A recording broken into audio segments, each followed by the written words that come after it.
everyone, and welcome to the opening drive on 101 ESPN in St. Louis, where it's 7 o'clock. Your time check brought to you by Clarkson Jewelers, an officially licensed Rolex jeweler. Brooke Grimsley is back. Danny Mack, Matthew Rocchio, Randy Carricker. Great to have you with us on a Wednesday morning. Second alert weather, by the way, as you walk out the door this morning. As you walk out the door, it's 56 degrees in St. Louis. Time check. Again, brought to you by Clarkson Jewelers, an officially licensed Rolex jeweler. Traffic and weather together on the zeros here on 101 ESPN. How are we doing? Good. I'm glad to be back, everybody. Yeah, welcome back. Yay!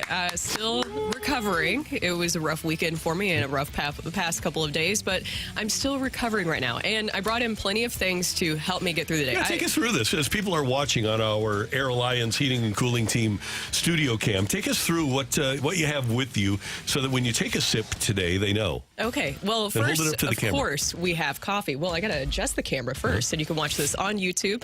I have coffee, of course, to help me through the day. And then I have bone broth to sip on throughout the day, which is helping me recover with a hint of Himalayan pink salt in it. Ooh, nice. A little clue for you there. And then I have body armor as well to stay hydrated. And I have a big thing of water. Oh, perfect. And, of course, I have Ricola to help me get through the day. Danny, I got this. You got Mountain Dew. That's the secret all you right need. there. Yeah, I got That's some the Sudafed secret. and Mountain Dew. It could cure anything, really. Yeah, you're going to be off the edges here. Oh, yeah. Yeah, you're going to be going nuts. Yeah, I'm glad you guys put me right in between you two. This is perfect. I will say, because I told you, I'll go ahead and put it out there. I did come back with COVID. I am out of the danger zone, cleared, got checked. But I know that, Dan, you were a little concerned this morning. No, I'm not concerned. I'm over it. It's fine. I'm over it. You're sick of it, but hopefully not actually sick of it. No, I'm fine. Healthy and ready to go. Ready to go for the big show this morning. We are going to talk to Eli Drinkwitz at the end of this hour, so if you want to do a Tioli later on, that'll be at 7:30 today. Eli at 7:45. Blues and Blue Jackets tonight here on 101 ESPN. 5 o'clock pregame from Columbus. And the Cardinals, winners over the Rockies last night by a score of 7-3. The Cardinals just will not stop. Like Joe Buck said in 2011, they just won't go away. Well, kind of they did. But Mason Wynn with a couple of hits, including a home run to lead off the game. And Michael McGreevy, 5 strong innings. He allows 3 earned runs, 4 hits, struck out 5, and walked 1. And I'm kind of wondering why Michael McGreevy spent all this time in the minors. Thank you. Ooh, I think that's a good question. I was wanting to see him a little bit sooner, and I like what I see now. But have you guys seen enough where you could say, I could see him in the starting rotation next season? Well, that would be the question. I mean, are you going to dump Michaelis? Do you dump Matz? Have you seen enough? I have not seen enough, personally. I want to see him more. I want to see more in spring training, and I know it's kind of tough to evaluate fully with young players in spring training, but I would like to see him in spring training before I'd make that decision to insert him into the rotation. I would like to see him involved in a competition, though, for a starting job. Absolutely, 100%. That's where I'm going with this. And you look at a team like the Dodgers. The Dodgers always bring up young pitchers and get them going. I think we've seen enough with the Cardinal idea of having the entire staff comprised of free agents. And at some point, because good pitchers are going to make upwards of $30 million. I would guess that a guy like Corbin Burns this year will get $35 million a year, and the Cardinals aren't going to swim in those waters. They need to develop some young pitchers, and hopefully he gets the opportunity. I kind of think that Steven Matz is going to be around.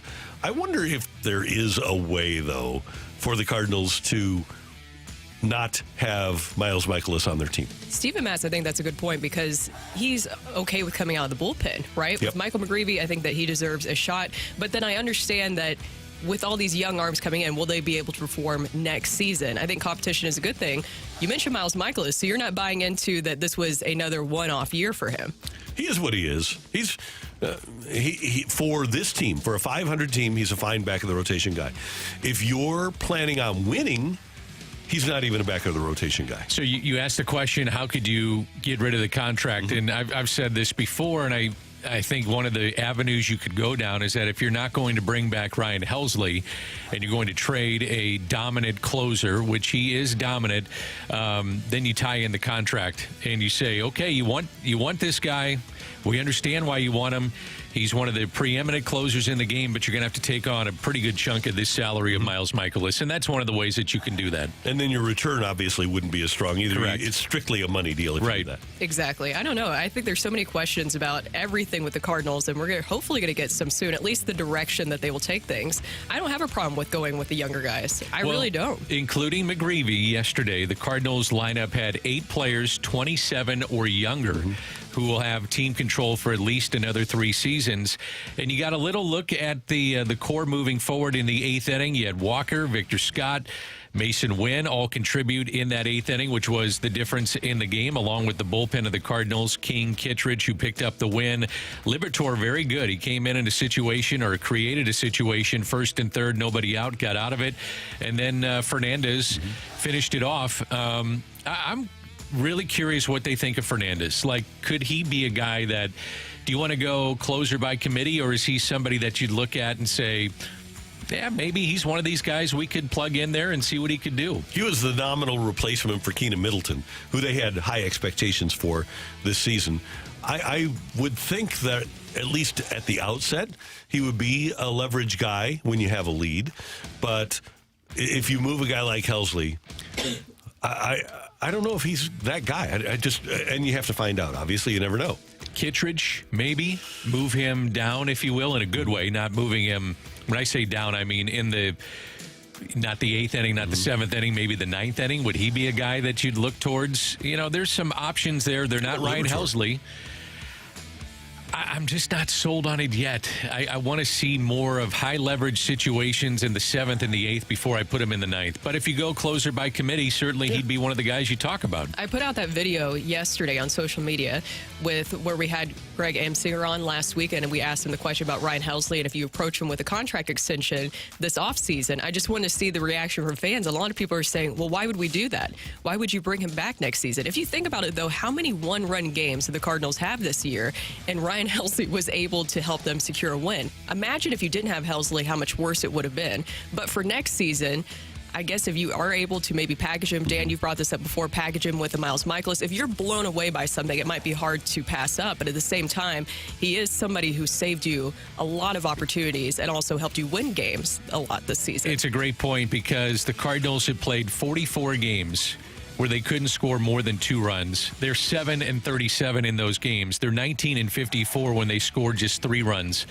I mean, you're playing tight games, man. Now, they're not winning those games for the most part, but you're playing very tight games, and he gives you a chance to win. Thing is, you can find a guy. And when you look at the last 4 World Series that the Cardinals have been in, 06, Adam Wainwright was their closer in the playoffs, wasn't their closer at midseason, or certainly at the beginning of the season. 04, Izzy did last the whole season. 2011, your closer was Jason Mott. He wasn't the closer at the beginning of the season. 2013, Trevor Rosenthal was your closer at the end of the season. Edward Mujica had 37 saves that year. Almost invariably, if you start the season and you're a really good team with one closer, at the end of the season, it's going to be somebody different anyway. Here's the thing. I think you have to have an honest evaluation of your team, and if you think that you're going to win and be a team that competes in the Central Division, he stays.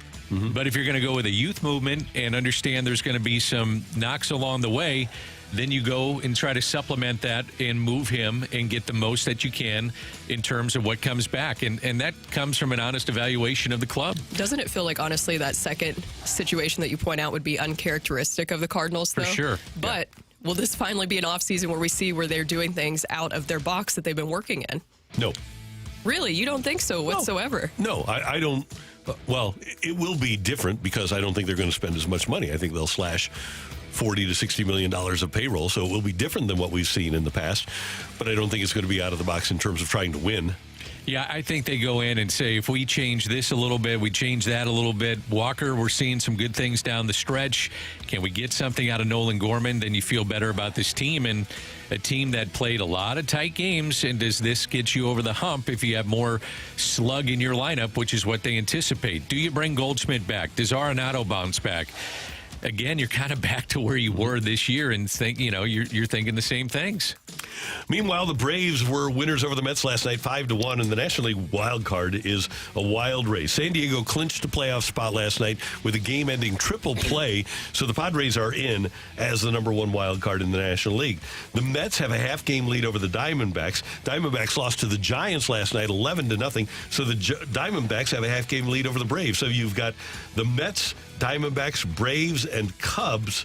The Cubs are out of it. So you've got the Mets, Diamondbacks, Braves all within a game of each other right now for the National League's final wild card spot. And the American League is pretty much fun, too. Division winners are essentially, if not entirely technically, shown up. You got the Yankees, the Guardians, and the Astros. The Orioles have clinched as well the likely wild card spots. The race is for the final two spots with four teams. You got the Tigers, the Royals, the Twins, the Mariners within 2.5 games of each other with for about 5 games to play. So this gets confusing, so I went and hopefully did this right. As currently constituted, here's what the wild card matchups would look like. You'd have the Royals, the Astros, Tigers, Orioles, Diamondbacks, Brewers, Mets, Padres. That'd be fun. That'd be great. Yeah. I would like to see that. Yeah, I think that's a good matchup for the wild card standings. Did you guys see with Jackson Holiday, too, how they celebrated since the Orioles clinched? Did you see how they celebrate with Jackson Holiday, considering he's 20 years old? No. They have they made like this little area for him, and it was said baby's first clinchmas, and they gave him some non-alcoholic beverages. I thought that was really cute. That's great. All right, Randall? I'm good. Okay. We are off and running. You're coughing over there in this edition. I didn't even. Should I jump in when you're coughing, or are you okay? You can always jump in. Did yesterday you and Rocc played in the Lindenwood Golf Tournament? We did. Yesterday knock you for a loop because it was kind of rainy and cold? I was pretty tired last night, yeah. I bet. Yeah, so, but I'm good now. How'd you fare in the game We there? played well. I think we finished top 10. Oh, okay. We didn't win B-Flight, but we had the same score as the B-Flight champions. Oh, no, okay. Yeah. What? Yeah, scorecard playoff. That's the way it goes. Hey, coming up is Wednesday. It's Hump Day, so it's Ask Uncle Randy Day. Get your text in now. 314-399-9646. 314-399. Yo-ho! Yo-ho. Ask Uncle Randy is next on 101 ESPN.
question for Uncle Randy? Let him dive into his infinite well filled with wisdom to find you answers. Text 314-399-9646. It's Ask Uncle Randy on 101 ESPN.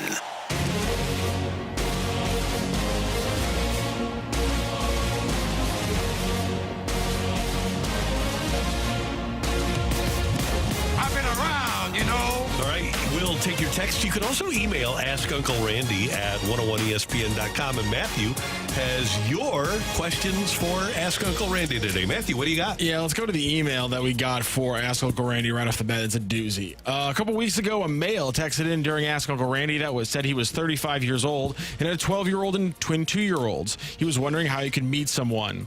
Well, I have a daughter that's 32 with a 3-year-old. She, too, is having a hard time meeting anyone. She can find men between the ages of 40 to 45-year-olds. She just feels like they are too old for her. She's bright, funny, and a hard worker. She owns her own home and is looking for a mature 32 to 35-year-old that would want to date a woman with a child. I thought you might ask the texter to text back his name. She can look him up on Facebook and all the other social medias. Sorry. Maybe there would be a love connection. Thanks for the help. All right. I like this. This is called thinking outside the box. This is chess, not checkers. I love the Cupid aspect of things, but I think you should ask for approval of your daughter first. And I don't know. Maybe you did get approval from your daughter. I think the idea is great.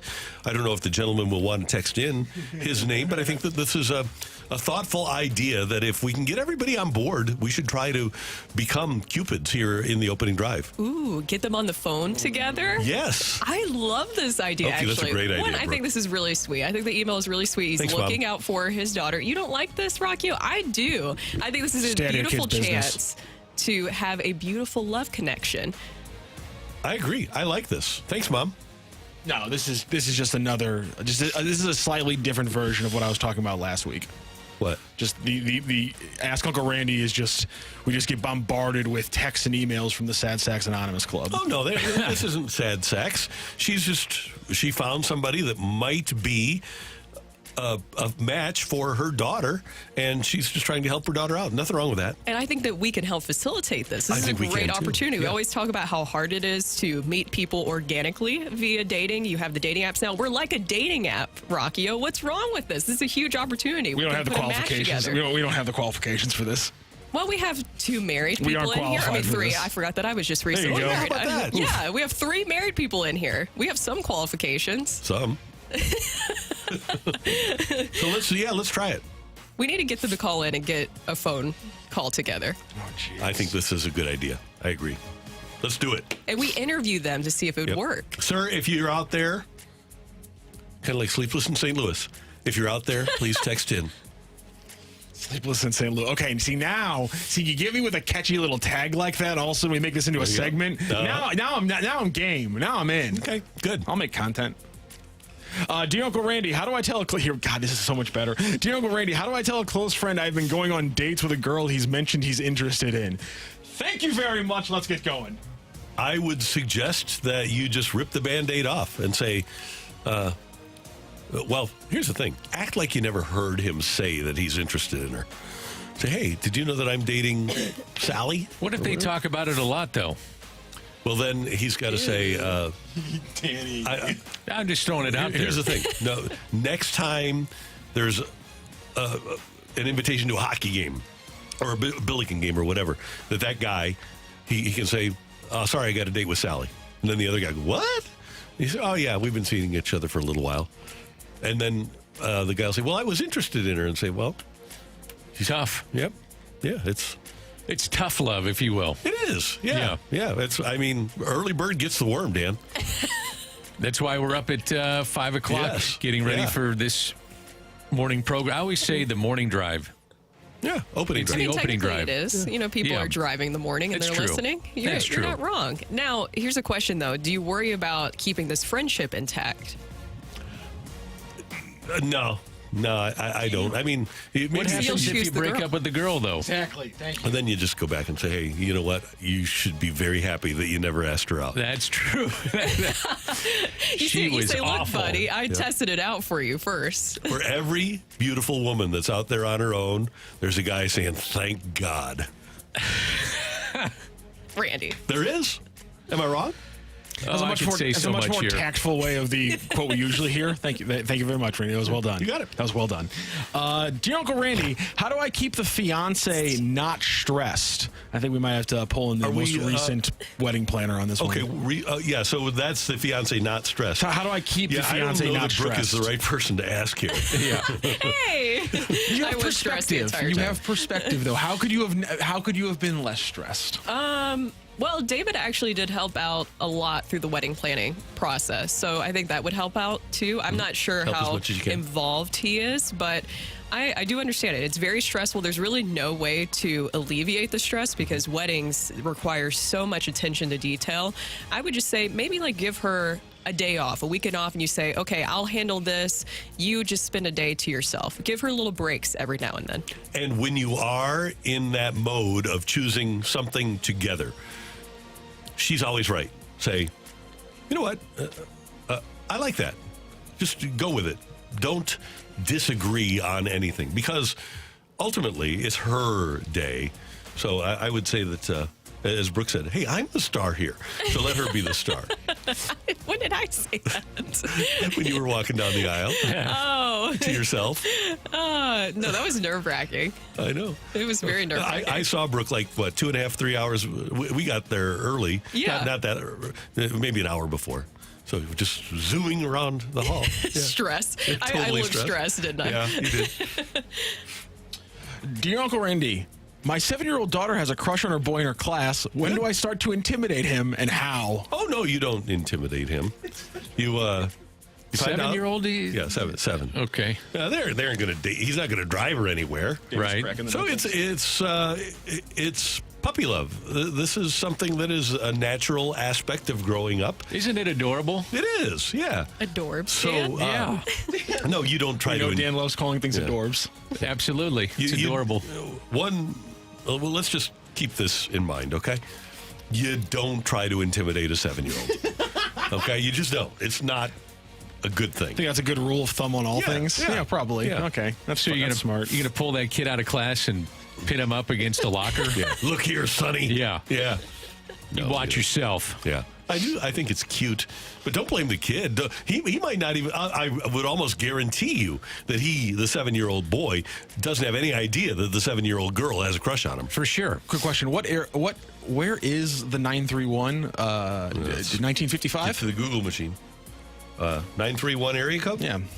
Let's see. You missed what he said. 1955. Thanks, Brooke. I Brooke got the joke. Thanks, Brooke. I did not. I appreciate you for that one. What is it?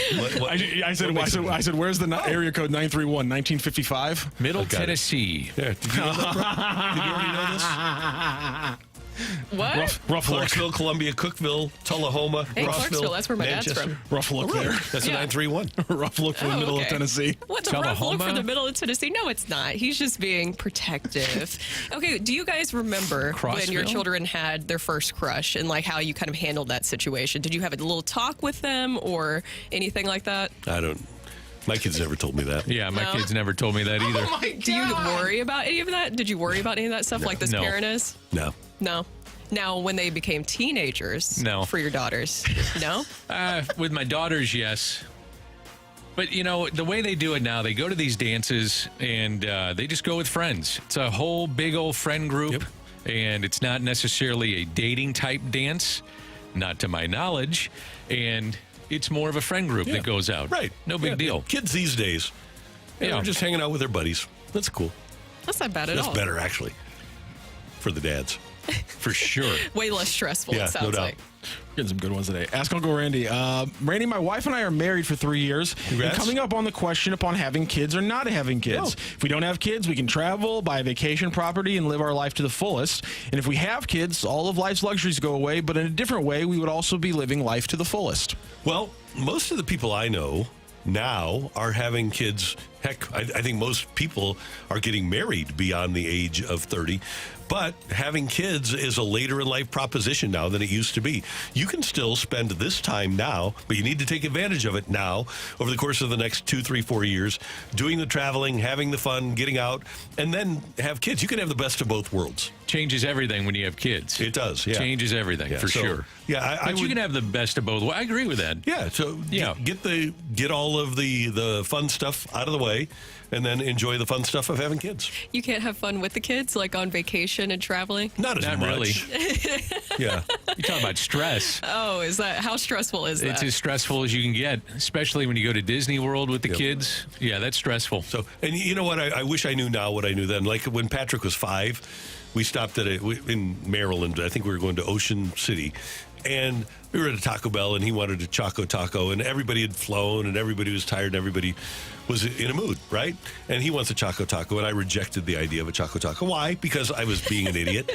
He should have been allowed to have a Choco Taco, but I didn't do it. And then, so we get back in the car, into the rental minivan, and he's sitting in the back seat saying, "This is the worst vacation ever." I can't believe you, of all people, denied him a Choco Taco. I was just being an idiot. And now they're discontinued. That was a huge missed opportunity for him and you. And if I knew then what I know now, I would never reject the idea of a Choco Taco. Can I just say, Randy, just kudos on you for looking back in the years of your parenting and be like, you know what, I might have made a misstep. Oh, there. Yeah, I did. You do that all the time with everything. On that one. Yeah, I needed to mellow out. Okay, one more. Uncle Randy, my wife is a Brewers fan, and everything was okay for the 6 years of our marriage. But given recent events, how do I handle her very explicit verbal jabs? What, a Brewers fan? Yeah, his wife's a Brewers fan, I guess, this year with the division championship. You had 20 years of fun. Yeah. Are you telling me you never took a shot? You just got to take it. When was your last World Series? There you go. That's a good question. That's what I would just come and right who back did you with. lose to when you were in that World Series? 1982. I remember the Cardinals being in there. Oh, yeah, they won in 7 games. Yeah. Just go with some history. You can always pull the history card when you're a Cardinal fan. Absolutely. And then the couch happens after that. That's couch true. sleeping. It does. Yep, no doubt about it. Thank you, Matthew. My goodness, ready? Brooke. Coming up, we've got Take It or Leave It. Get your text into the Air Comfort Service text line, 314-399-9646, 314-399-YO-HO. Tioli coming up, and then Eli Drinkwitz at 7:45 here on 101 ESPN.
It's the best time of the year. It's football season. We're already through 3 weeks, and we already got another Thursday night football game coming up. That's the best part of the NFL schedule, and the best way to play throughout that NFL schedule is with our friends over at Underdog Fantasy. Over 1 million fans across 33 states got in the game last year by competing on Underdog, and you can win up to 1,000 times your money just by choosing higher or lower on your favorite players' stats. I'm going to build some entries for my Thursday night football, but I'm also going to put an entry for tonight. I'm going to combine a little bit of the Cardinals with Caitlin Clark. I'm going to go Mason Wynn higher than 1.5 total bases. Brendan Donovan higher than 1.5 total bases because they're in Coors Field. Then we're going to go Caitlin Clark. She had an off game in game 1, so we're going to go higher than 20.5 points. And you can just start that entry out with those 3. You can play that entry that way, or you can add to it to try to win more. Making picks on Underdog is straightforward, and signing up is even easier. Just head over to Underdog's simple-to-use mobile app or to Underdog Fantasy. Sign up with the promo code ROCC. And Underdog is going to give you a free pick to use on your first Cash Champions entry, which you can just add to the entry we just built. Plus, they're going to give you $1,000 in bonus cash when you deposit. That's Underdog Fantasy, promo code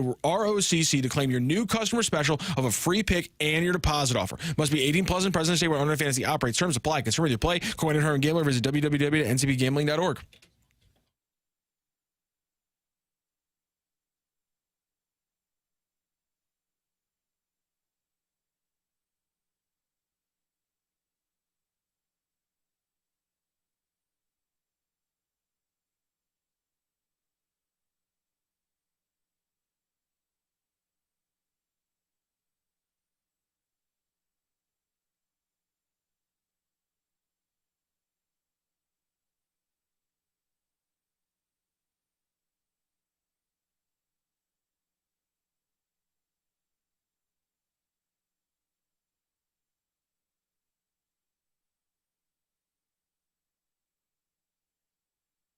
This is Rocky with your Sports Center update driven by Johnny Londoff Chevrolet and Johnny Londoff Autoplex. The Cardinals last night starting their second-to-last series of the season against the Colorado Rockies, and they walk away with a 7-3 win. Mason Wynn with a leadoff home run, and then Michael McGreevy with a fantastic start. 5 innings pitched, 4 hits, 3 earned runs, 1 walk, 5 strikeouts. He did also allow a home run. Game 2 tonight for the Cardinals, 7:40 first pitch, and it'll be Eric Fetty facing off against the former Cardinal, the lefty, Austin Gomber. Gomber on the season, 5-11 with a 4.67 ERA. That is your Sports Center update driven by Johnny Londoff Chevrolet and Johnny Londoff Autoplex. See them at londoff.com. Chevy, together we drive.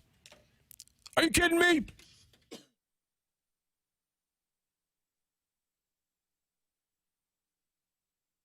It's time for Take It or Leave It. Want to say something? Want to put it out there? If you like it, you can take it. If you don't, send it right back. Get your text into 314-399-9646 and give us your Take It or Leave It. Brought to you by Gloria Lou Realty. Visit GloriaHasTheBuyers.com and start packing. That's my final offer. Take it or leave it.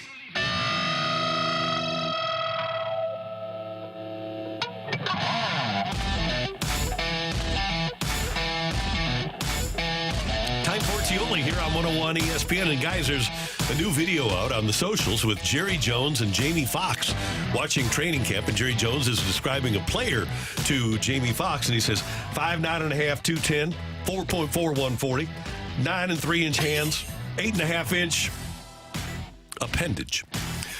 Oh, come on, Randy. Why were you going here? Take it or leave it. When the Cowboys are scouting like that, they don't need to interview a guy for confidence. Brooke, what do you have? I thought you were going to say so. Brooke, what are you going to say there? That's an interesting technique. Has it exactly worked out for them? You know that guy's confident. Well, you have good individual players. Yeah. Dan, are you taking it or leaving? I'm leaving it. Oh, come on, Dan. You know that guy's confident. He is confident. There's no question about that. In a lot of realms of life. Why in the world did he say that? Yes, he says everything. He's weird. I know. That's so strange. I know when that video started circulating, I was like, oh, this is not the timing of it too, with everything that's kind of going on with Diddy and all that stuff. I don't know. I think Jerry he's reached old guy no filter territory. I think he's been that way for a while, Randy. I don't know why I said it. that kind of stuff. I will leave it to, just to be PC here. All right. Take it or leave it. Also, as seen on social media last night, a White Sox fan proposed via the scoreboard messages with it saying, "Veronica, will you marry me?" Take it or leave it. She said yes. I'm going to leave that. I'm going to say that the majority of women, 51%, do not respond favorably to the scoreboard proposal. I think that they were hoping to witness history. I'm going to take it just because witnessing disasters can often make people realize the fragility of life. Mm-hmm. How many people were at the ballpark? Do we have any idea? Those two? No idea. It's just those two. It was a very intimate proposal. Okay, take it or leave it. I don't know if you guys saw this. UNLV's QB announces he's quitting this season because his NIL hasn't been met, and he will now redshirt and transfer. Take it or leave it. It's only a matter of time until a player, group of players, even an entire team sits out a big rival game over NIL. Well, I'll take it. It's only a matter of time. Yeah. I could see that happening. I mean, this opens up the door for UNLV's a top 25 team. This guy's saying, I'm out. Didn't get the right NIL that you promised me. I'm out. And it's interesting because wasn't it Mike Gundy that said, hey, negotiations are over now. We're in the season. The business part of this happened during the offseason. So I could see more players looking at this and this guy kind of leading the charge and them saying, why don't I do that too? Two things. Number one, if you're a UNLV, why do you let him stay in school? If he says, I'm going to redshirt and then transfer, why would you want him in your school? And if you're another team, if you're another program, why would you want a guy that quit on his previous team at midseason? See, I think that's one of the things that is not talked about enough in college football is that you have the transfer portal, but there is a reason why kids are transferring. They're not playing. Mm-hmm. So that means they're probably not as good as you think they might be. They may be coming from big programs, and it's kind of the sexy look of, man, this guy's coming from Miami. We got this guy from Oklahoma. But a lot of these guys can't play. Right. That's why they transfer. Yep. So that's where I'm at with that. Yeah, I'll take it. Do you think he already has maybe a deal in the pipeline that he is thinking about, and that's why he's entering the transfer portal? Because we've also seen that happen a lot, too, where basically you can go out and buy a quarterback if you want one now. His agent knows what's out there. Exactly. They all have agents. Yep. All right, Matthew, what do you got on the text line? Take it or leave it. Chili is the best fall food. Take that.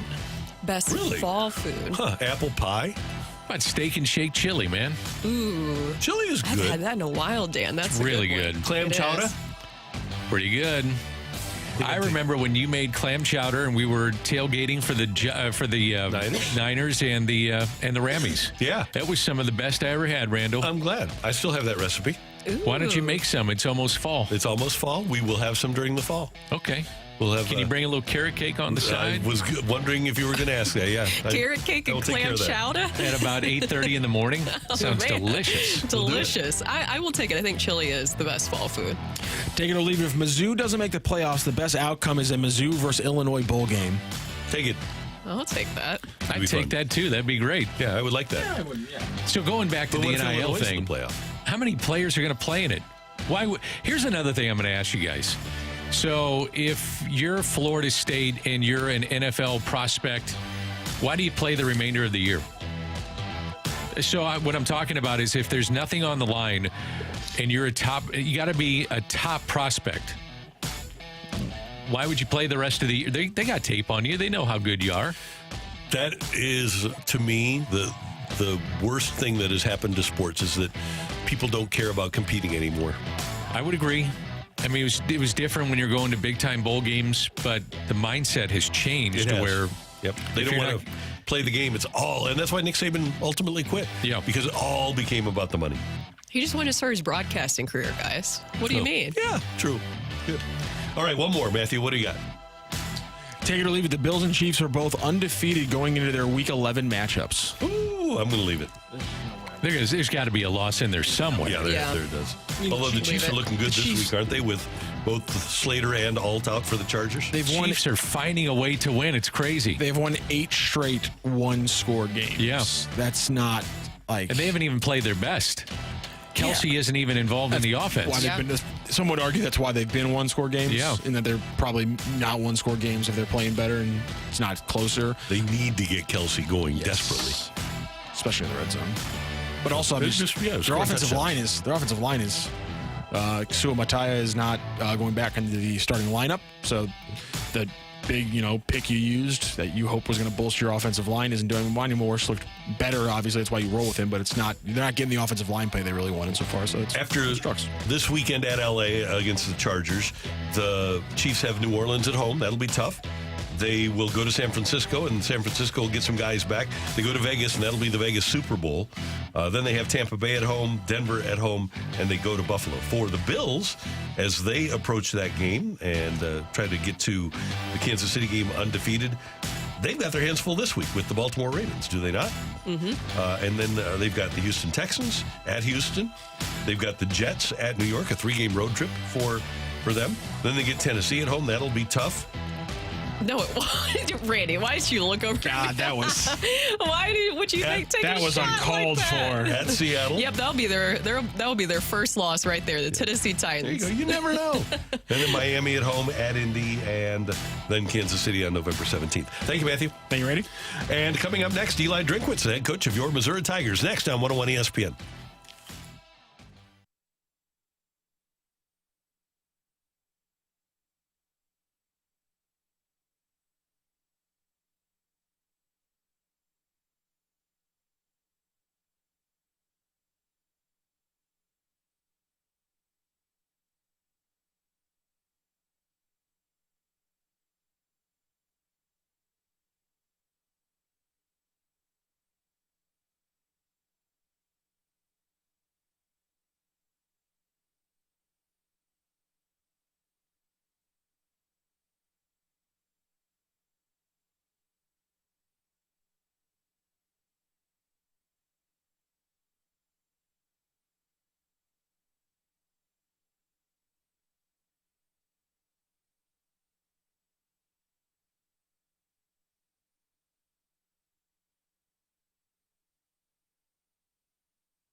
Hey, kids, I want you to know about Empower Checking at Together Credit Union. They have 14 area branches, and Together Credit Union is such a fantastic local company. It's a local business, and they can help you out in so many ways. And one of those is Empower Checking. You say, what's Empower Checking, Randy? Well, here's what Empower Checking is. It's a checking account that provides you interest on what you have in your account. When's the last time you heard of that? It's been a while, hasn't it?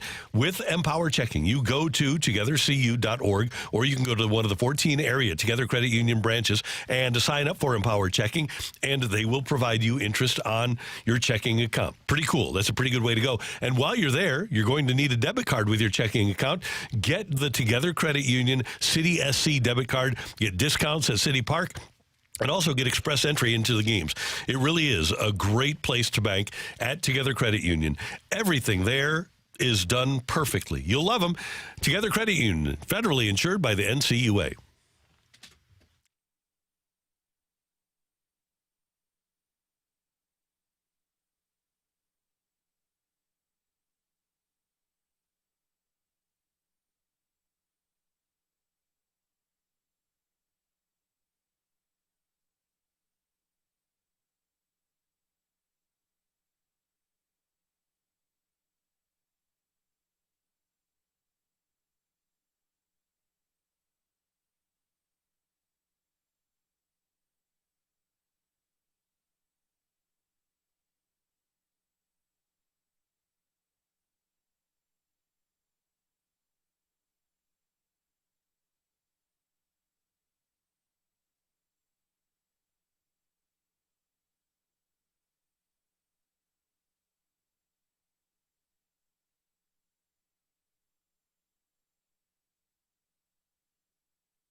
Mosley, Dan McLaughlin, Randy Carricker, the opening drive on 101 ESPN in St. Louis. It's a bye week for the Mizzou football team as they get ready to take on Texas A&M a week from Saturday. And joining us now on the Celebrity Line is the head coach of your Missouri Tigers, the one, the only Eli Drinkwitz. Coach, good morning. How you doing? Good morning. I'm doing great. It's a beautiful day in Como. Hey, are you going to be flying a helicopter on Friday night? Not you flying it, but are you going to be taking the helicopter around the state? Yeah, I'm supposed to be in St. Louis now. I just got updated this morning. We have recruiting meetings from 7 to 8 on Wednesdays, and I guess they're saying the hurricane may be forcing some rain this way. So if the weather holds, yes, I'll be seeing a bunch of games in the St. Louis area on Friday. If the weather doesn't hold, then I'll have to old school it and just drive. All right. So, yeah, we'll see. Well, Coach, from what I hear, you have a nice car that you could drive in. Yeah, I guess I do. Might be easy to spot, huh? Yeah, definitely would not be incognito for sure. Coach, what have you thought of your start so far? Well, we talked about this as a team on Monday. Obviously, there's really 3 checkpoints to our season: bye week 1, bye week 2, and the end of the season. And record-wise, we're as good as we possibly can be. We're 4-0. We're 1-0 in the SEC. But internally, if you're checking a car engine, there's obviously some things right now that aren't operating as good as we can be, and so that's the work this week. Specifically in the last 2 games, we're 3 for 10 in the red zone third downs, which has really hampered our ability to score the points we need. Defensively, we've missed 22 tackles. We've had 4 busted assignments that have led to 28 points, and then special teams, inconsistent kicking the ball with our specialists. Whether it's kick out of bounds or inconsistent with field goals. So, each area has specific things now that they can improve. Now it's our job as coaches to hold them accountable to that improvement. It's their job as players to work really hard to improve it. Coach, there is a belief that here locally on social media, our texters, they think that you won every game last year by 30 points. And you had some rough goes last year, early in the season, too. Do you have a plan? Can you pretty much judge a team's ascent from game 1 to game 12 of the season? Do you have an overarching philosophy about a season as you go along?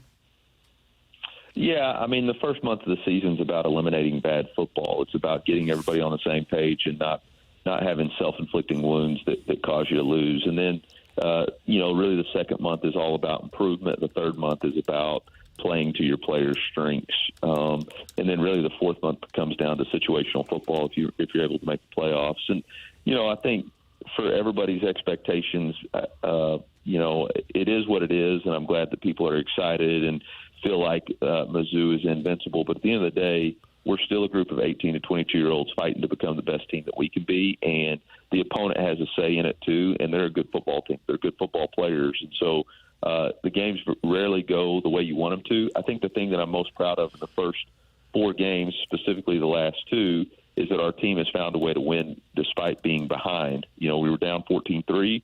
We were down at half this last game. We were down after the first overtime, after they scored in the first overtime. And each time, our team didn't flinch and found a way to win. And if you look back over the arc of last season or 2 seasons or 3 seasons ago, that wasn't always the case. And so I think we're seeing a lot of growth and maturity. I know we'd all like to win by 50, but, it's going to become more and more like the NFL, okay? And in the NFL, every game is 7 points, all right? And, look, the Carolina Panthers went in last week and whipped a team that everybody thought they were going to get beat by. So that's really what college football is becoming, and everybody has to adjust their mindset to that. Eli, you mentioned being down at half against Vanderbilt, and that was because of an issue that you admitted happened at the end of the first half. Jimmy Johnson, when he was coaching the Cowboys, had a guy on a headset up in the booth. He was a down and distance and time guy. Do you have all of that on your plate, or do you have a guy upstairs that's in your ear? Okay, Eli, here's where we are time-wise. Here's where we are down and distance-wise. Yeah, we have conversations and all that. It was at the end of the day, it was a poor decision by me to go for it. I felt like where we were in the game, I have a lot of confidence in a quarterback that's had 3 years and our skill guys. I had confidence that we could get it. In retrospect, it was a poor decision just because of the leg strength of the field goal kicker, and the risk didn't outweigh the reward right there. But it wasn't like I lost track of time. Everything was known. I just made the decision to go for it, and obviously it didn't work, and my team bailed me out at the end. Coach, evaluate Brady Cook. What have you thought of the St. Louis kid and his start so far? Well, I think he's played really good football through 4 games. I think when you look at his touchdown to interception ratio, when you look at his completion percentage, I think we're right there, about 70%. When you look at his yards, I think he's 5th or 6th in the SEC. There's some plays out there that we all wish that we were making in the past game, but we haven't found a complete rhythm yet offensively. But the outside noise relating to him right now is ridiculous. People need to have their minds checked, and anybody who is suggesting that there's an issue at the quarterback position is insane, in my opinion. Like, Brady Cook is an unbelievable player. He didn't put us in jeopardy. He didn't throw an interception in the last 2 weeks. And if he had, we wouldn't win those games. Can he play better? Absolutely. Just like I can coach better. But to point fingers right now, our fans need to have a reality check on that stuff. And the same question with Luther Burden. What have you thought of his start? Hot. I mean, it was hot. I'm glad we could get him to it's really good to see him be able to score 2 touchdowns in a game. He kind of had that 1-game minimum right there the first 2 games, but now he's really competing, and obviously that touchdown in overtime, what a great route, what a great catch. Really proud of that play design by our staff, and that was a really nice play for us to get the excitement back in the building. Your running game really has been consistent this season, too, and I know that Cody Schrader is very hard to replace for many different reasons, but Nate Noel has really taken over that role, and he's been a constant highlight for you guys week after week. Yeah, Brooke, he has done a really good job of really doing the outside zone, running the outside zone, which he had a lot of familiarity with, and I think the combination of him and Marcus Carroll has been really fun to watch our coaching staff blend those 2 styles together. Obviously, when you have a hot hand the last 2 weeks, being able to run the outside zone the way we have has lent to Nate getting more carries. But we're going to continue to need both of those guys. And there's some things that we really need to improve. Our short yardage run game hasn't been where we want it to be. So that's something that we want to look at this week and see if we can improve there. Eli, on the defensive side of the ball, Corey Batoon comes in as your defensive coordinator. You lose Darius Robinson, arguably your best defensive lineman. You lose Hopper. You lose 2 NFL cornerbacks. So that's not something that is going to happen overnight. Is that another thing when you look at the 4-game mark that you feel like is coming around? Yeah, obviously they got off to a really fast start in the first 2 games, but then they started being tested. And I think the thing about our defense is they really play well together. They never flinched. In the fourth quarter, one of our axioms to win the game is we need to score in the fourth quarter, and we didn't do that. But the defense held firm. They never flinched in that situation. They never pointed fingers. They never blamed. They just went out there and continually did their jobs. And obviously we're on the field for that missed field goal. So really proud of those guys. Again, there's a lot of improvement. I think the biggest improvement, tracking angles in our tackling, and obviously busted assignments. That we can't give up explosive play touchdowns, and we've given up 3 of those in the last 2 games. That once we get those taken off tape, I think again we can continue to improve. And I think when you say check in at 4 games, I think that's the biggest check in. Is like we're 4-0, we're 1-0 in the SEC, which is the best we can be record wise. But we know as coaches and players, we acknowledge the fact that there's a whole lot of room for improvement. And it's not just stuff that we're making up. It's like, okay, I can watch the tape. I can get better at that. We can get better at that. And we know if we put those things together, there's still improvement that we can make in our performance. So that, to me, is the exciting thing. Of course, you're so busy coaching and everything with that right now, but you're also busy, as you mentioned earlier, on the recruiting trail. How different has the conversations been with players compared to when you first started with Mizzou? Obviously, with everything that you were able to build up to last season, recruiting locally, being able to incorporate the transfer portal, and then you have this new stadium that you're being able to work with here soon. How different have those conversations been with recruits? Yeah, I think when I first got here, it was a courtesy to be able to get to visit with some of these elite players. Like we had to beg the high school coach, hey, we're the home state. Let us come talk to the players. And now it's like a bigger deal. Like, oh, Mizzou's coming. Oh, Mizzou's coming in a helicopter. Oh, Mizzou's coming to watch this young man perform. And there's just a different level of I think, respect, and that's been a really cool thing to develop. Now, obviously, you're only as good as your next performance, and so we got to continue to improve. But I think the other thing that I think has been really awesome is, when you recruit, you go out there and you sell what we're going to do. And when you look at what we sold Luther Burden on what we're going to do and what has transpired, what we said and what we did align. And so I think whenever you have integrity in what you're trying to do in the recruiting trail, it lends to a lot more success. All right, Eli, a couple of more things. Number one, you had the robot dog on the field the other day during College game day. Lane Kiffin has a social media account for his dog. Are you going to get a social media account for the robot dog? Well, I think that's really up to the engineering department. I think if they decide they want to get Tiger the robot dog a social media account, I'll sure champion that and tweet for it. But I don't have enough time in my day. I barely have enough time in my day to run my own Twitter account or X account. Yeah, I don't either. I'm the same way. Another thing, and we got this. We've got a text line here, and we got the text this morning because we're a pretty soft media, as you know. And somebody said, you do not have the guts to ask Eli about Block M versus Oval Tiger. Well, I'm going to ask the question. Toughest question. It's the elephant in the room, Eli. Block M versus Oval Tiger. What's the question? Which one do I prefer? Which one do you prefer? Like? Yeah. Why do we choose them? And whatever happened to the giant tiger on the helmet? Yeah, so look, there's a thing called brand recognition, okay? And everybody needs to understand that we're trying to create a brand that lasts. And if every time you put on a helmet, your brand constantly changes, people don't have brand recognition. Fans, the local fans do, but we're trying to create a brand recognition for a national brand. The Block M will definitely come back out on the helmet, and that's something that we like to use.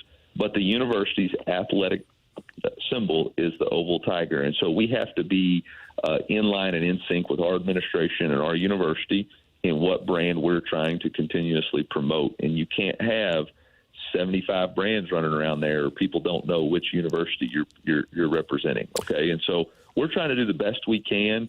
I know people didn't like the uniform combinations last week. Well, guess what? We're trying to match. They told us it was a gold out, so we have to wear gold. I don't have gold pants. I got white and black pants, okay? And I got 3-color jerseys, and I got to have a helmet that's opposite of what their team's using.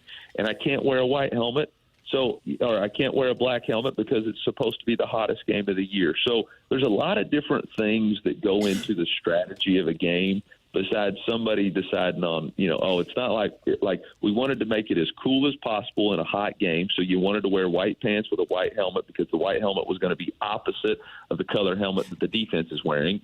And we needed to wear a gold jersey because it was a gold out game. So there's a lot of different things there that play into it. And, I appreciate all the criticism and the hats on Twitter, but I got a lot more important things to worry about than whether or not people like Oval Tiger, Block M Tiger, or what color jerseys we're wearing. Coach, for people that are watching our show right now on YouTube, I'm wearing my Mizzou pullover with the Oval Tiger. I'm a fan. I'm a devotee of the Oval Tiger. We wore the Block M in the Cotton Bowl, okay? Yeah. So I love the Block M. I love the Block M. Okay, but we have to have brand recognition in the first 4 months of the season to make sure everybody knows this is who we are, this is what we're representing, and then we'll sprinkle in the Block M. Okay, good. And I'm not a Block M guy. I go back to the old. I'm colorblind. It looks like Michigan to me. One other thing, I thought your jerseys the other day. If you put black pants with those jerseys, I think that's the best jerseys that you guys can have. Well, I appreciate that. We just didn't wear black because, again, it was the hottest day of the year, and so we were trying to make sure that we gave our guys the best advantage we could not to have too much heat. Chestnut checkers, Coach. There's a lot that goes into it. This isn't our first rodeo. Hey, great to hear your voice. Hopefully the weather does hold off and you'll be able to make it here in the helicopter on Friday night. Thanks for all you do, not only for us, for the media, but for the state of Missouri. There's more excitement about your program than there's ever been since I've been following it when I was a little kid. And that's a long time ago. And I appreciate you letting me get on the show and spread the good news to St. Louis and the whole state. Appreciate all of our fans. We don't win that game Saturday without our fans, and they were unbelievable. And our mission now is just to keep rooting, keep cheering, keep pushing everybody in the same direction with a positive spirit and perception. And I promise you, this team is working very hard to achieve what everybody wants to achieve. And we recognize that there's shortcomings, but we're working hard this week to improve them. So keep believing and keep pushing. All right. Thanks, Eli. See you soon. Take care. M-I-Z. Z-O-U. That's Eli Drinkwitz, head coach at the University of Missouri here on 101 There's ESPN. a lot of takeaways here. Yeah. And his uniform answer was fantastic. It was. Yeah. We'll give you our main takeaways coming up next with our fresh take here on 101 ESPN.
perspective on the day's top stories. It's the Opening Drive's Fresh Take.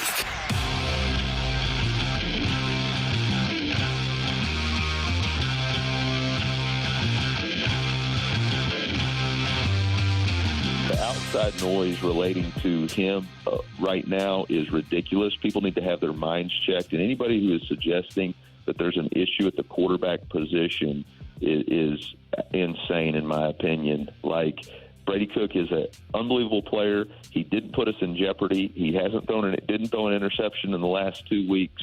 And if he had, we wouldn't win those games. Can he play better? Absolutely, just like I can coach better. But to point fingers right now, our fans need to have a reality check on that stuff. Eli Drinkwitz in the last segment here on 101 ESPN. And by the way, he said, in my opinion, which is basically with all due respect. And if you follow what you say with in my opinion or with all due respect, you can pretty much say anything that you want. Like, you can say that they're insane. But Brady Cook's numbers this year are pretty darn good. As Eli mentioned, he's completing 68.7% of his passes, 4 touchdowns, 1 interception. He's been sacked 4 times. He's averaging 7.1 yards per completion. The long ball hasn't been there yet, but as Eli mentioned, it's a process when you go through a football season, and this is the first big check mark, the first bye after 4 games. And for him, the most important guy, the coach, Brady Cook, has been fine. I think so, too. I think that Brady Cook has been just fine. I would be more concerned if he hasn't done it before. We saw last year that he was able to connect down the field, especially with Luther Burden, so I think it's completely fine. Also, with that wide receiver room that you have, I would be more concerned about the yards after the catch. I think that's a stat that I'm paying attention to the most. We know how explosive Luther Burden is. You don't have to connect with him deep. He's able to get the ball and then take it deep. So Brady Cook on Saturday was 23 of 36. Usually he can rely on his legs. He had 11 carries, only 7 yards. But I think you hit it on the head, Randy. It's the long ball.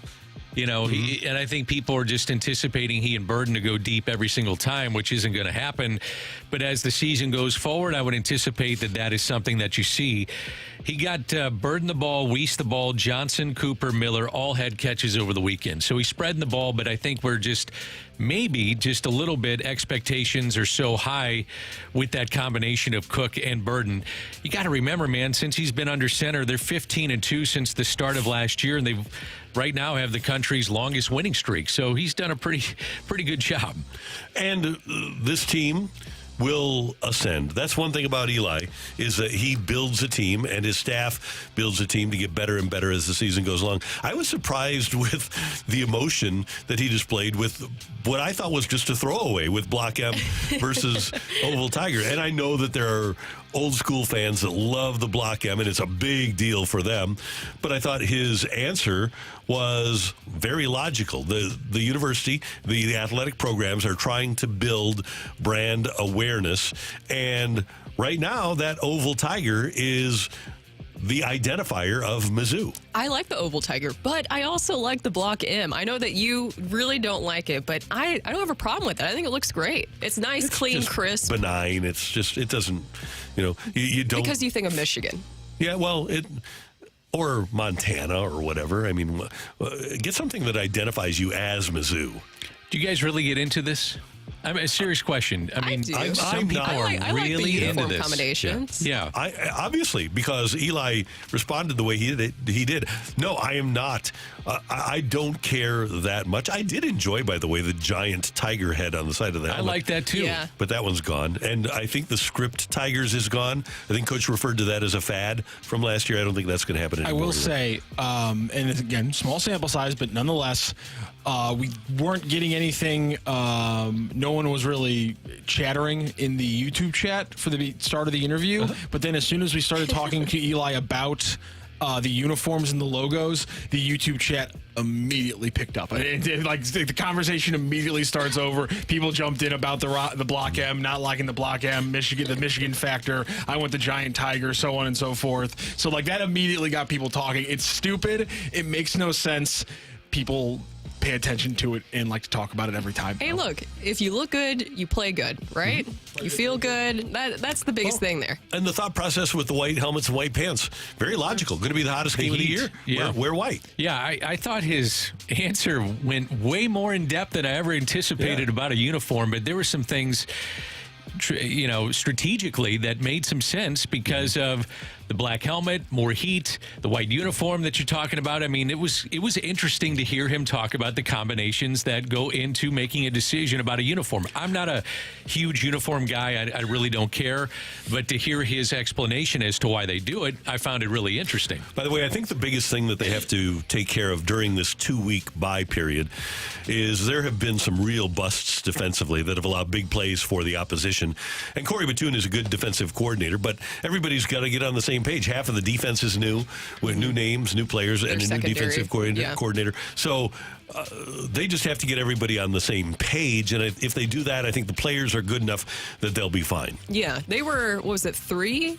They were a 3-touchdown favorite against Vandy. Maybe, Dan, your friends would. I think it was 18 or 19 points. Yeah, 19 and a half maybe. And so I know that it's a little frightening when you see that. But to his point, they found a way to still win the game. And when in regards to Brady Cook and the offense, I think that they will be just fine. I'd be more concerned, as I mentioned earlier, if Brady Cook, we haven't seen him be able to do it before when we're talking about explosive plays. And I think as we go along, if we keep an eye on Boston College and Vandy, we'll learn by the end of the season that their quarterbacks are pretty good. And those teams are more competitive than any of us expected they would be. Castellanos is a really good player. Really good, and the Vandy QB was very good. One of the things I wanted to ask him, and I know we're running out of time, they've had 45 drives. 36 have crossed midfield. That's 80% of their drives, and they're averaging less than 4 points per drive on those 36. So I'd be really curious, is that a Brady Cook issue? Is it trying to find burden? Are you not running enough? Are you not getting the ball to Nate Noel? I don't know. I'd be really curious if that's something that they're trying to clean up as we speak, because those need to be scoring drives, and that's how you put teams away. Let me give you one name. Brent Norfleet. Yeah, and they've been kind of non-existent, those tight ends. He was hurt. Yeah. And I wonder if that plays a huge role once you cross midfield, not having him not only in the red zone, but when you have a 3rd and 3, that was your guy last year. Yeah, put him out in the flat, he gets you a yard or two, and all of a sudden you have a first down. We played that audio from Gabe DeArmond when he was on TMA on Monday. We played it yesterday, and he had 2 big things in that quote. He said Nate Noel is the most important player to your offense right now. Kind of wild when you have a Luther Burden on your offense, but nonetheless, I kind of agree with him. And the other part was the Mizzou tight ends don't have any effect, and they don't scare me at all. That aspect, when you were going in thinking Norfleet was going to be a weapon, that has been a huge thing. And again, it's been, and you heard Drink talk about it there. The red zone's been a big problem, and I wonder just how much of the lack of a passing game in the red zone has come from a lack of tight ends. That is Brooke, that is Dan, that is Matthew, and I'm Randy, and that is today's Fresh Take here on 101 ESPN. Coming up, we know Trevor Lawrence of the Jags and Gardner Minchew of the Raiders are on a short leash. Who's the next NFL quarterback to have their leash tugged a little bit? That's coming your way on 101 ESPN.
When somebody is working on your house, you like to be able to count on them, right?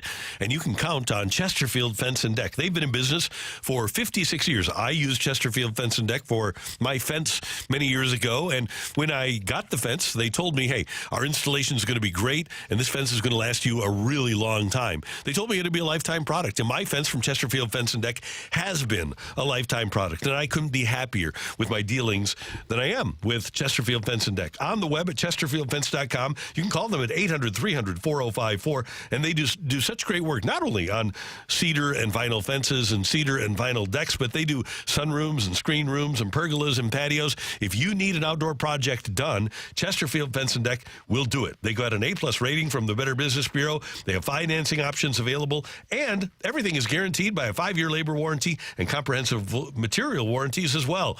Chesterfield Fence and Deck on the web at chesterfieldfence.com. You can call 800-300-4054. Mention Randy Carricker and get 20% off your next outdoor installed project with Chesterfield Fence and Deck. The sign you have the very best.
We've already had Bryce Young get benched this year among NFL quarterbacks. This week, Doug Peterson, the head coach of the Jags, put Trevor Lawrence on notice, and Antonio Pierce, the head coach of the Raiders, put Gardner Minchew on notice. They are on a short leash. So with those players either having been benched or on a short leash, who's the next NFL quarterback to have their leash tugged a little bit by the head coach? What about Will Levis? He's a guy. I'm sorry, Brooke, but you think about DeAndre Hopkins, you got Calvin Ridley. Could the new coach, Brian Callahan, get the most out of him? You've seen so many mental errors out of Will Levis. I would think that he might be one of those guys that's on the hot seat. It's very fair, Dan. No, you don't even have to say sorry, because believe me, I feel like every single week I have to say, please do not embarrass me. And then Will Levis just absolutely does something that I feel like I've never seen a quarterback do before for the Tennessee Titans. And that's saying a lot, considering some of the bad quarterbacks that we've been through, including Zach Mettenberger. When I was talking about last week about who was probably the worst Titans quarterback I've ever seen, the Met show was pretty darn bad, Dan. But this has been awful because they actually have been, especially in the first few games of the season, pretty close. And then Will Levis did something just absolutely ridiculous, where it was like, what are you thinking in these moments? I got another one I'll throw out there, and money plays. I get it, and there's a lot of money going to him, but Deshaun Watson. Yeah. Statistically awful this year, and the game looks like it's just so fast on him. He looks like he's lost 5 steps.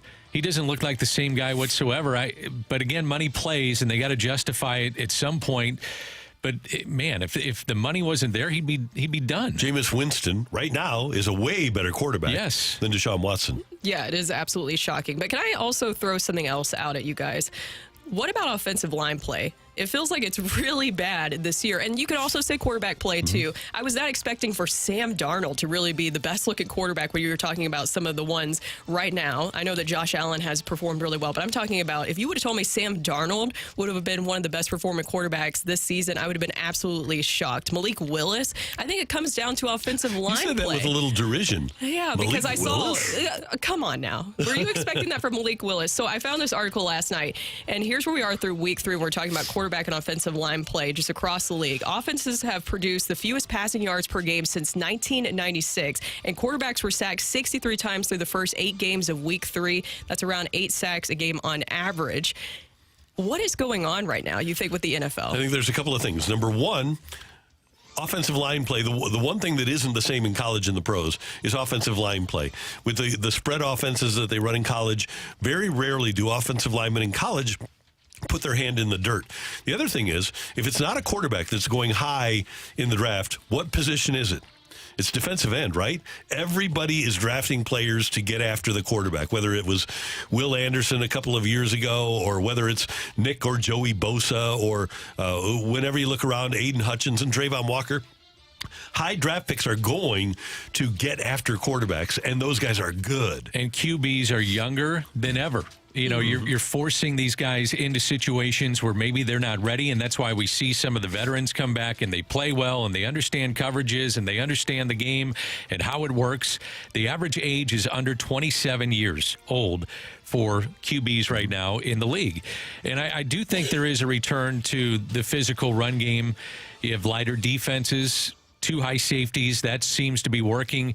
The average yard per carry is 5 yards. Average 125 rushing yards per game, most since 1987. So there is some running going on and a transition from what we saw with the passing game, but these QBs are younger than ever. Yeah, I mean, even look at Caleb Williams, everything that's going on with the Bears. Now, I think that going back to the offensive line play, his 13 sacks are tied for the 3rd most in the league right now. So it feels like he's just absolutely running for his life, which is what he did in college, but it's different when you're in the NFL, right? Yeah, those defensive ends are running faster than you can. Exactly. In college, you could run faster than the defensive ends. But to your point, too, Dan, about the age and how young these quarterbacks are, look at Andy Dalton and how he was able to step in and take over because he has that veteran experience. Yep. Been there, done it. Yep. The one quarterback that I think is probably next to have his leash tugged and maybe get benched is Jacoby Brissett in New England. He's got 1 touchdown pass, no interceptions through 3 games. They've got the 3rd pick in the draft in Drake May that is just sitting there waiting to take over for Brissett. I would think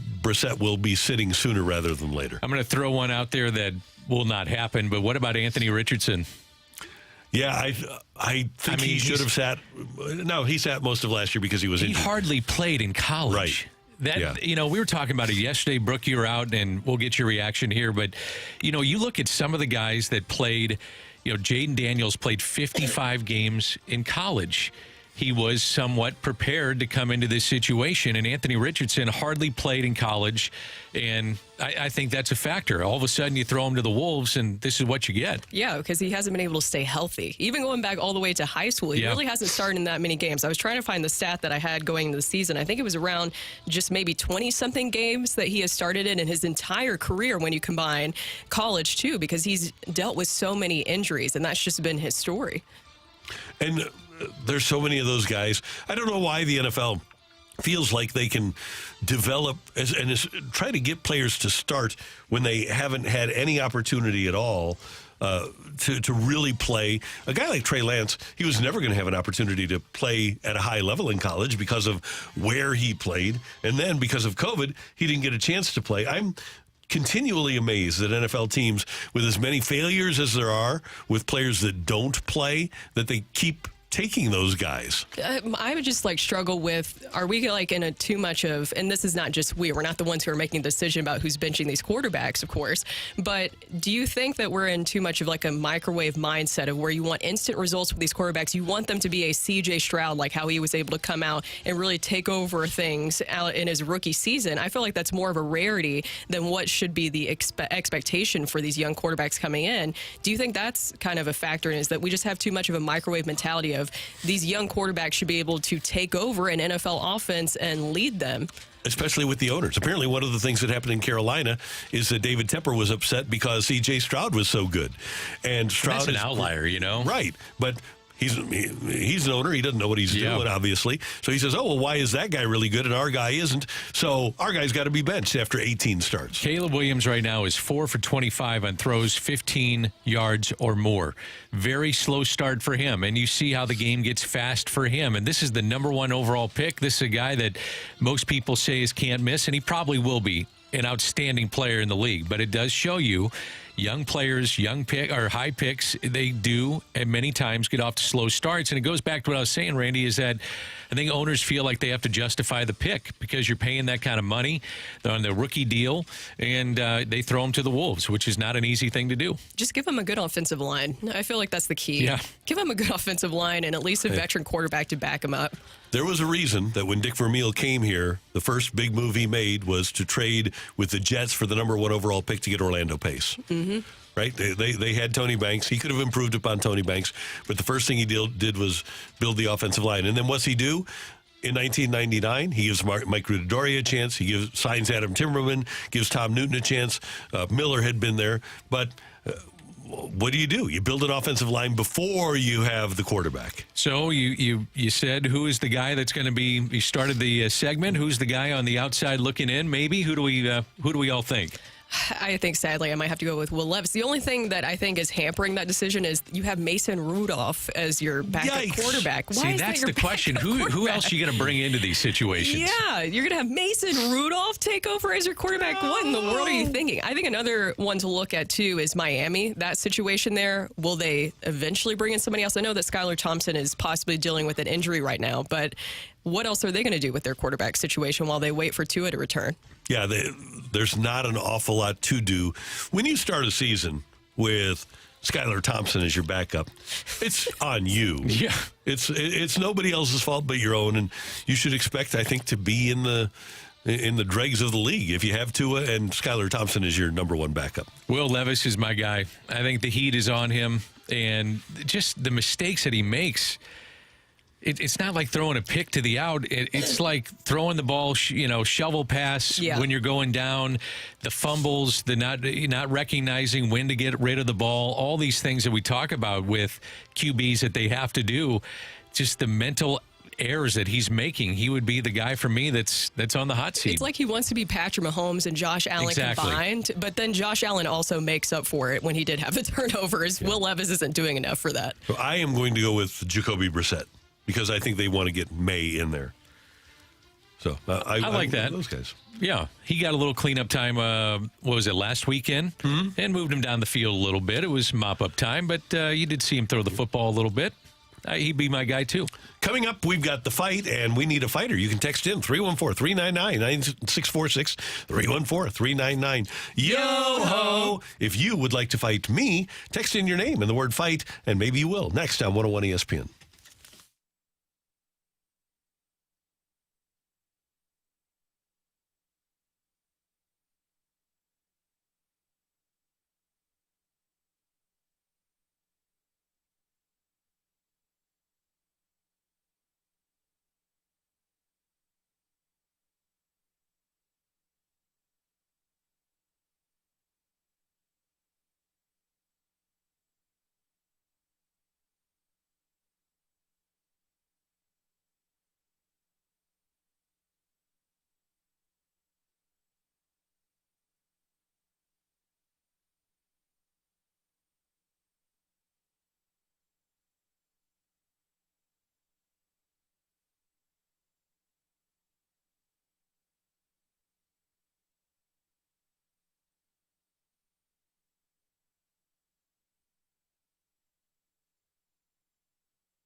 Hey, if you are a plumber and you're looking for the best place in St. Louis to work, Hoffman Brothers is hiring. The plumbing team at Hoffman Brothers is growing, and they're looking for licensed, serviced plumbers to join their winning team. The services they offer are from minor plumbing repairs to plumbing installations, water heater repairs and replacements, and drains.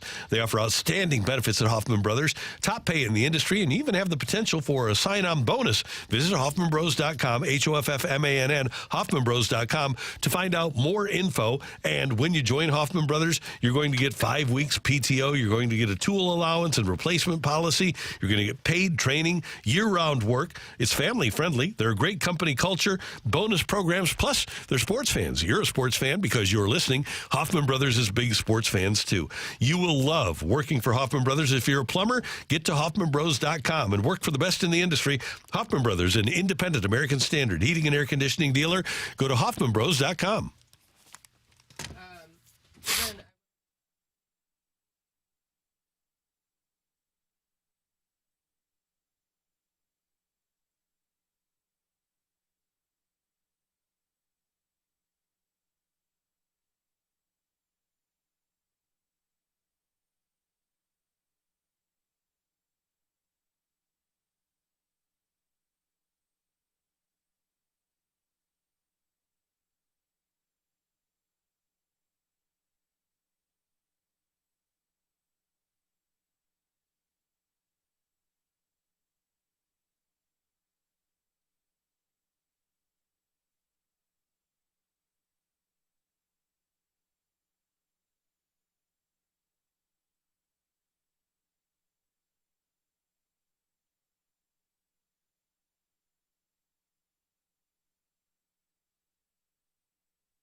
This is Rocchio with your Sports Center update, brought to you by Saliga Heating and Cooling. The Cardinals yesterday with a big win over the Rockies as they start their second-to-last series of the season, 7-3 victory. It was started off by Mason Wynn with a leadoff home run, and then Michael McGreevy with solid 5 innings pitched, 4 hits allowed, 3 earned runs, 1 walk, 5 strikeouts, and 1 home run. The Cardinals are back in action today, 7:40 first pitch, and it'll be Eric Fetty, the righty, facing off against the former Cardinal for the Rockies, the lefty, Austin Gomber.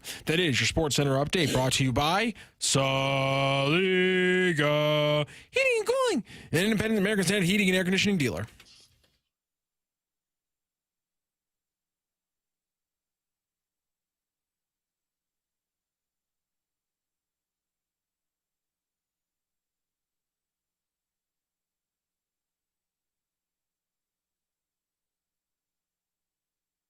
Of Morning Drive, please welcome Randy Carricker.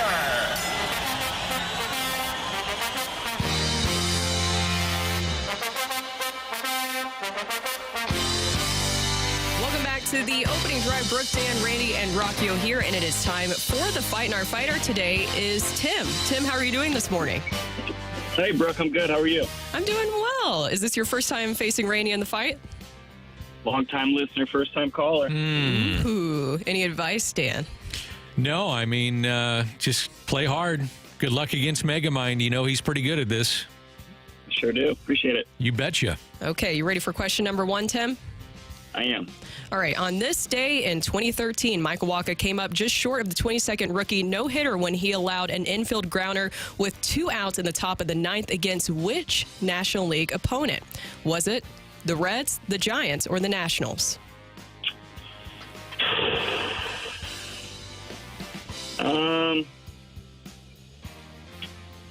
Reds, final answer. Who owns the all-time NBA record for double-doubles in their career? Wilt Chamberlain, Tim Duncan, or John Stockton?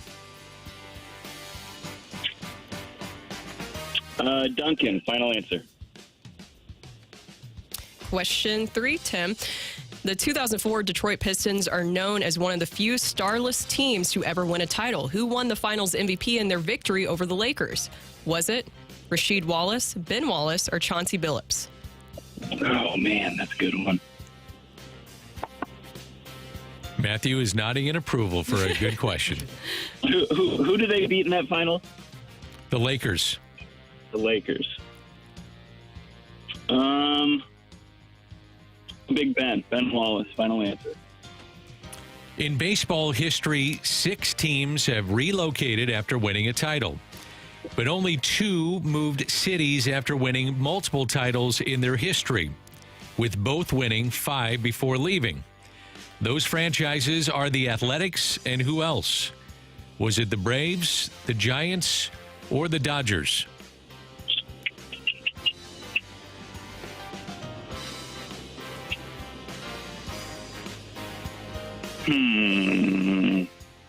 Dodgers. Final answer. All right, how we feeling, Tim? Not great. Not great. What, were you hoping for something in particular? No, I'm just something easier. Here comes Randy in right. I like the easier. Yeah, okay, Rocco, take notes for that, okay? I appreciate the honesty. I really do. Those were some tough questions. Here comes Randy in right now. Grapes in hand, not completely demolished. Nope. No. Did you finish your Mountain Dew, though? Well, one of them. But you have multiple today? Yeah. Wow. We got a cold, Brooke. Trying to stay healthy, aren't you, Randall? I need my vitamin C and my little kick here. And also, I haven't been around you. I feel guilty because I don't want people to think that I gave you a cold of some sort, but we haven't been around each other in a while. We have not. I did send Brooke, by the way, a picture of the greatest medicine combination that you can ever have for COVID or any other illness or injury that you might be dealing with. Joe Theismann should have used Sudafed and Mountain Dew. He would have played again.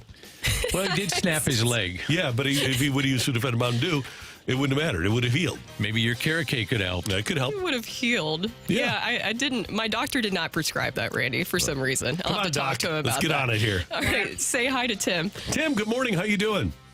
Hey, good. How are you, sir? I'm doing well. Thanks for listening. Thanks for playing. We appreciate it. Thank you. Okay, here is question number 1, All right. Randy. You're locked in, I see. All right, on this day in 2013, Michael Wacha came up just short of the 22nd rookie no-hitter when he allowed an infield grounder with 2 outs in the top of the 9th against which National League opponent? I think that was Ryan Zimmerman of the Washington Nationals. Pete Kozma made a pretty good play. Came up just short. Mm-hmm. Stretched by Matt Adams, I believe. Yeah. Came up just short. What a great start. Do you think Michael Wacha feels a little nudge on the tip of his fingertips in the middle of the night and wakes up and just nope. Thought I got to the grounder this time in his dream.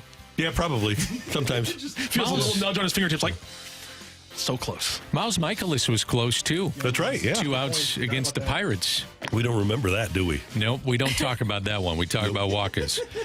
All right, who owns the all-time NBA record for double-doubles in their career? That would be 10 rebounds, 10 assists, and or 10 points, right? That'd be correct. I'm going to play, it's got to be one of 2 people for me. It's either got to be Kareem Abdul-Jabbar or Lou Alcindor. No, not really. Not really. 2 and 1. It's got to be Kareem or LeBron, I'm going with. Although the mailman is probably in there.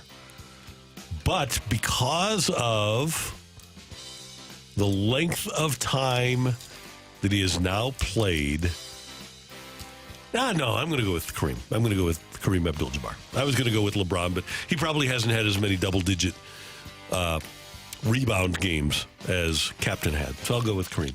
You go by Lou Alcindor or Kareem? Kareem. Okay. That's what he wants. Yeah. He used to come to town. Remember, was it the St. Louis Sting?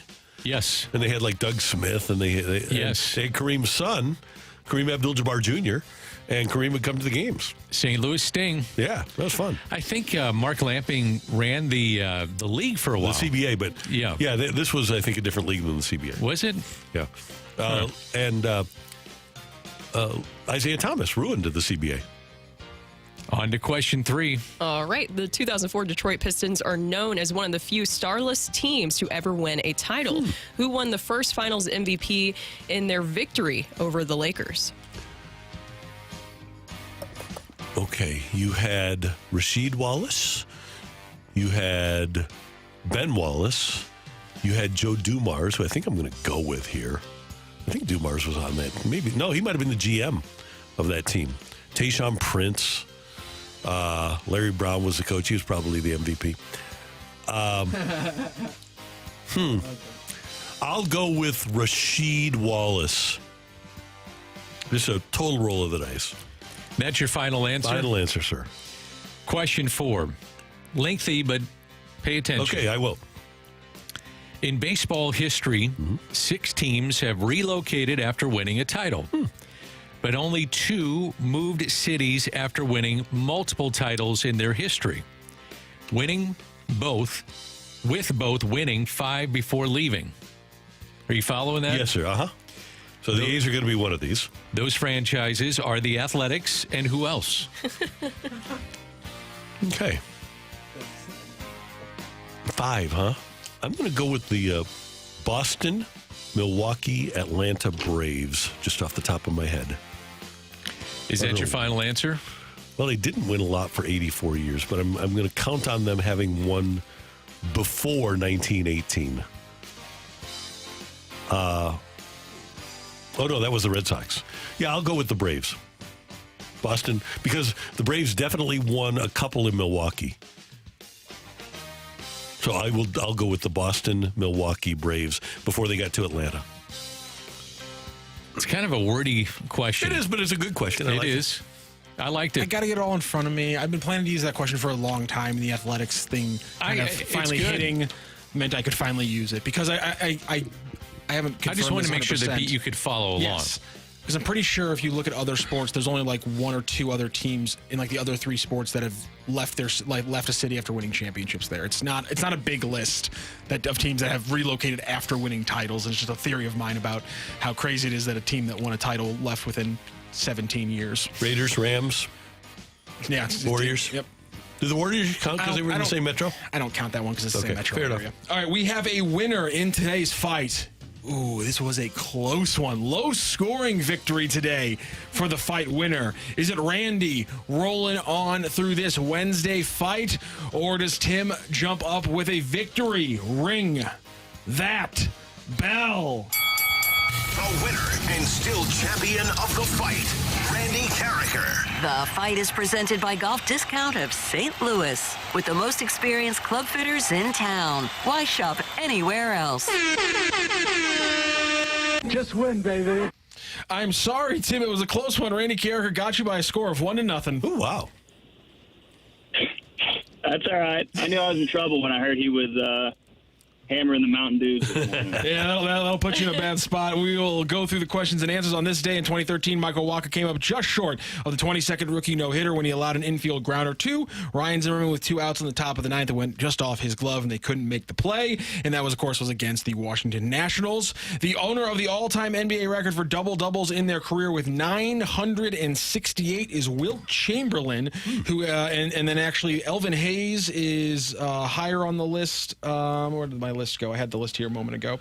Elvin Hayes is number 2 behind Wilt Chamberlain. Moses Malone is number 2 behind Wilt Chamberlain with 894. Elvin Hayes has 890. Tim Duncan has 841. And then John Stockton has the most ever triple doubles of points assists. He had 714 career double doubles by Wilt Chamberlain, the king, with 968. 2004 Detroit Pistons are known one of the few starless teams to ever win a title. And you could arguably that the coach and the GM, Joe Dumars, and I'm blanking on the Larry Brown would be the Finals MVP, but you got to give it to a player, and that was Chauncey Billups, who walked away with about a 22-6-2 line across that Finals win. And in baseball history, 6 teams have relocated after winning a title, but only 2 moved cities after winning multiple titles, both winning 5 before leaving. The Athletics, when they left Philadelphia, had already won 5. Now, when they're leaving Oakland, by the way, they'll have won 4 in Oakland. But the only other team to leave after winning 5 was the New York Baseball Giants when they went off to San Francisco. They won titles in 1905, 1921, 1922, 1933,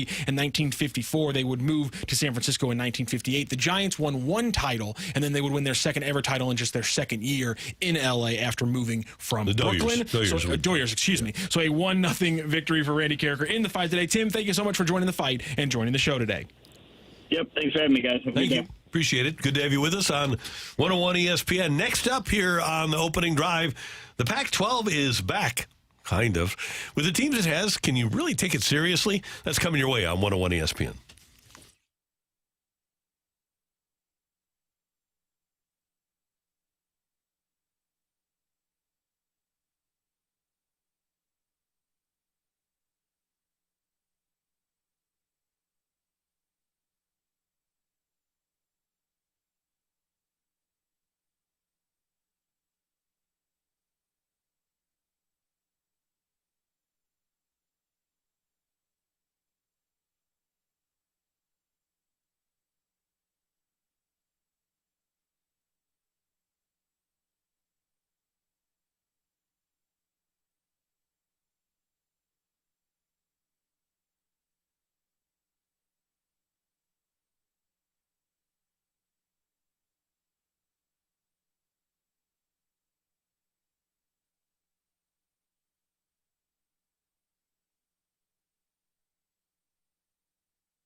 Hey, it's Danny Mack for Stewart's American Mortgage on this Wednesday morning. If you're someone who is looking to purchase a home or refinance, or if you're looking to consolidate some of that ugly credit card debt, maybe you don't know exactly what direction to go to in any of these things, let's make it easy for you.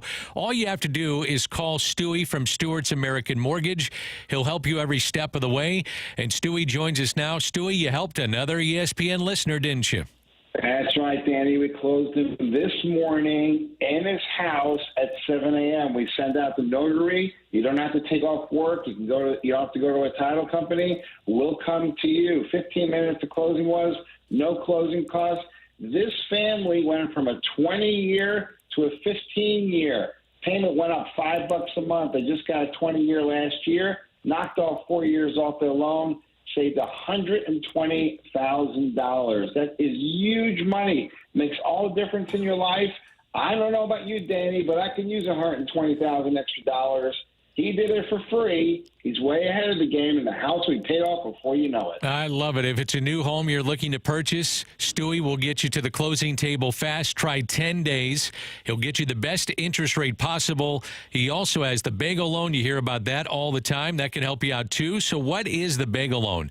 If you borrow $200,000 or more, there's no underwriting fees, no appraisal fees, no title fees, no lender fees, and no closing costs. Stewart is your guy. He makes it easy. Any questions on rates, the industry, the trends, give Stewie a call on his personal cell phone. He's on it right now. Give him a call, 314-324-4440.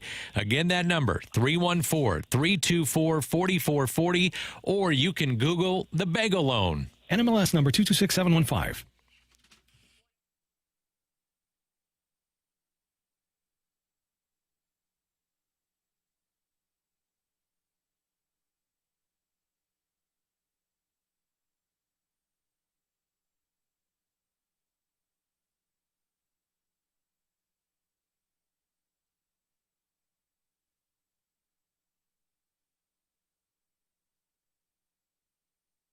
Sumner 1.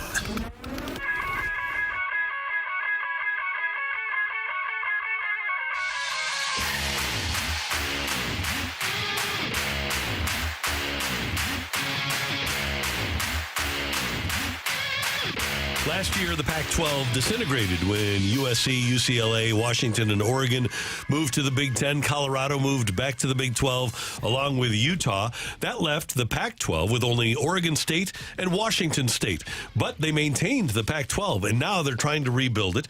And Utah State now has joined the Pac-12. So you've got Washington State, Oregon State, Utah State, Boise State, Fresno State, San Diego State, and Colorado State. They have 7 teams. They need 8 to reach the threshold necessary to have what the NCAA considers a legitimate league. Even if they get UNLV, and UNLV right now is considering a move. I don't know how they can go when their last name isn't State, but they're considering a move to the Pac-12. Is that group of teams, again, Oregon State, Washington State, Utah State, Boise State, Fresno State, San Diego State, Colorado State, could you ever put them in the same classification as teams in the Big 12, ACC, Big 10, or SEC? No, absolutely not. You should go ahead and just add another state team, and then you can call it the State 8. Just rename the entire conference. I think that's a great idea. Yeah, that's what you should do. It will not be like how it was in the past with the Pac-12. You know, we talked about before where you would stay up late, you would watch those games, Pac-12 after dark, and it was exciting to see. Gone are the days of seeing Christian McCaffrey just absolutely ball out for USC late at night. This is not great whatsoever. I thought that maybe you could get them somewhat into relevance if you were able to add a Memphis or maybe even a UNLV. I know that the jury is still out about UNLV or even an Air Force, but then Memphis isn't going to leave. Air Force isn't leaving as well. They're not coming over to their conferences. Those are 2 huge opportunities for the Pac-12 to find some sort of relevance again. I know it's hard. I will always watch college football. It's just that it's not going to be the same for the Pac-12. Did you guys watch the BYU game against Kansas State? Yeah, and that was fun. And that's the Big 12 now. Exactly. There's a Pac-12 suit that may be more about money owed. So you'd rather be on the side that is suing than being sued. So the cost for the Mountain West Conference could be $40 million. So, you know, for example, why would UNLV stay in the Mountain West? It would make sense for them to go to the Pac-12. It makes a ton of sense. The key is going to be TV money, though, right? Yes. How much you can make financially from making the move to the Pac-12. Now, the Pac-12 disintegrated because all of those good teams that were there could only get a deal with Apple. And the presidents of the university said, no, we want to be on free TV. We want to be on Fox. We want to be on ESPN. We want to be on CBS and NBC. That's the main reason that the old Pac-12 fell apart. I can't imagine that you're going to be able to get ESPN or Fox interested in this group of teams, right? Unless, as you said, Brooke, like the old days with football after dark. Yeah. Yes, and also just to clarify, because I think some people, I was saying that when he played against USC. Talking about McCaffrey. Yes, when I was talking about McCaffrey. That's what I said, right? Yeah. I thought I did. Okay. Yeah. I know that he played for Stanford. Some people were texting in Stanford. Just for clarification purposes, I was talking about that obvious game against 2015 when they faced USC. Yeah, and just thinking of those days, I don't think that the Pac-12, they need to have some better teams in there. Is that really teams that excite you guys with the teams that are in the conference right now? No, and I think they're trying to get a seat at the table, too, by doing this. And if you only have a handful of teams, you know, you're talking about going up against the SEC, the Big 12, so on and so forth. They're on the outside looking in. But if you get that window late, and if you get some other games, like if some of your teams emerge, you can probably get some national recognition. But I don't see that happening, not with the teams that they have. No, and I don't see how you could consider them a Power 5. It's going to remain the Power 4. And that's what I mean. They're on the outside looking in and want a seat at the table. They're right now, well, it's the Mountain West. It's the Mountain West with a new name. It is. It really is. It's $40 million you're talking about that could be part of this equation. So that's something to think about, too, is, you know, if you're going to get sued, then these teams probably jump to the Pac-12, but still you're talking about a lesser conference than the other ones that are out there. And, Dan, you brought up in Take It or Leave It, the UNLV quarterback leaving this morning. We posted late last night on X that he is going to leave because certain representations weren't met by UNLV. So Matthew Sluka, the quarterback of the undefeated Rebels, is not going to play for them anymore. He'd been a Holy Cross starter for 4 years, came over as a graduate, and was playing for them. He still has not played enough games so that he can still use a red shirt and try to go somewhere else next year. If you are maybe this is his last bite at the apple. I guess that's the only way I can look at it. Maybe this is his last opportunity to get paid for playing football, and so he's deciding to bail on his teammates on an undefeated team at UNLV. That's the new day and age of NIL and the transfer portal, right? And now there have been reports, too, according to some people, that he has been approached with more money to transfer. And that's the name of the game, is that you have a lot of schools also basically picking their next quarterback that they want to have, and they can offer up more money via NIL. I just think that it's not a great look, but then also this has really turned into a business. I know that you could argue that it's always been a business, right? But now it's more out in the open. What is a good look right now? That's true. It's not a good look. I mean, it's NIL. It's all the different things that you're a part of now in college football. And you're right, Brooke. It's big business. I mean, that's all. And I think Randy's right. It's his bite at the apple. Hell, there's a kid playing for Miami that's in his 8th season.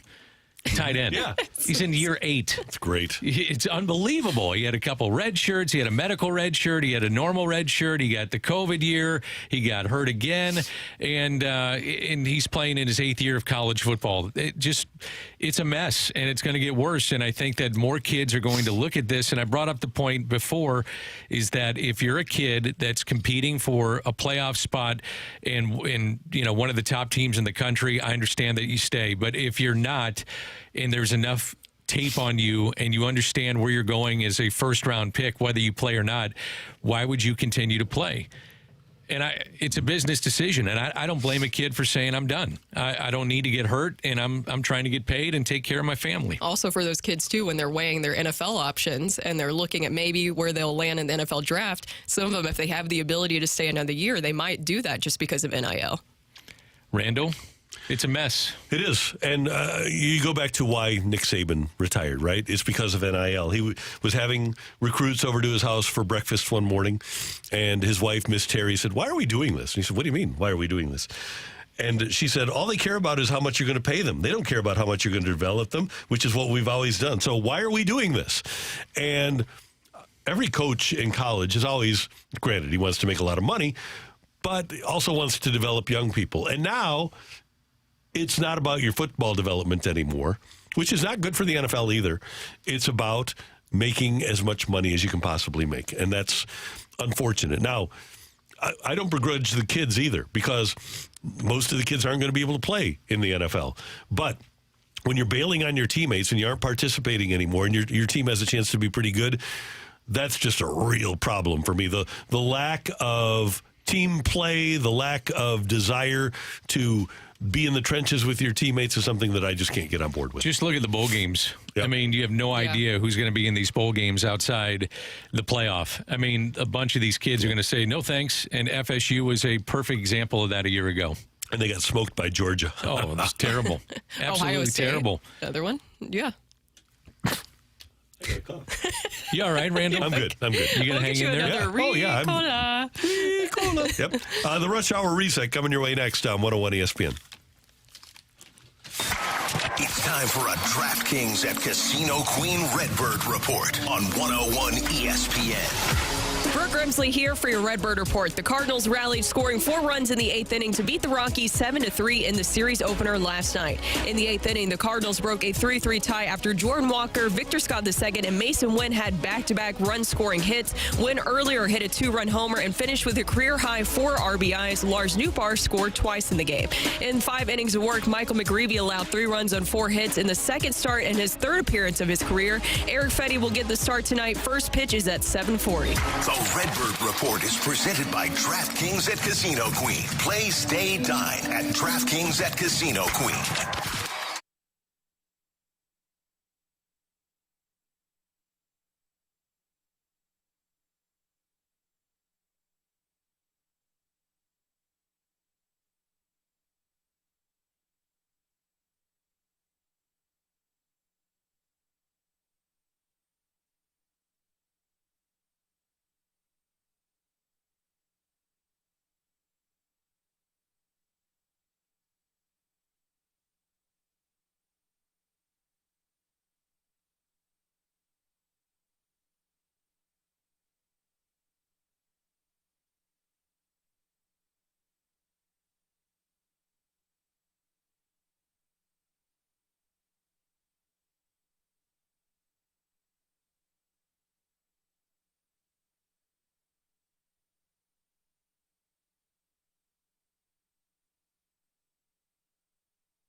Hey, I want you to stop by the Fenton Barn Grill if you want a great meal, lunch, or dinner. Stop by the Fenton Barn Grill, and if you're in there for lunch today, say hi to the feisty redhead Kelly, or say hi to Megan or Casey. The whole gang is so much fun. They'll treat you really well, and they're going to watch sports with you. They're going to bring you great food, and they have great specials. A burger special for $6.99 with a side and a drink. Here we get into the cooler weather, and they're going to have the soup of the day every Monday through Wednesday, gumbo every Thursday, clam chowder every Friday, which is absolutely delicious. Plus, their 6 for $6 happy hour is fantastic. 7 days a week from 2 to 5. 6 different appetizer options for only $6 each. It's at the Fenton Bar and Grill. I'm a regular there. I love to stop by, and I love the trash swings. The best trash swings you'll ever have. They are tasty, and you try them with their signature golden sauce or some ranch, and that is about as great a wing as you'll ever have. It's at the Fenton Bar and Grill. You can learn more at FentonBarnGrill.com. Follow them on the socials, and of course, when you stop by the Fenton Bar and Grill, which is only 2 minutes away from the soccer park, tell them Randy sent you.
The biggest stories of the day on the opening drive with a Rush Hour Reset. Brought to you by James Carlton State Farm. Are your car and home insurance rates competitive? Find out at carltoninsurance.net.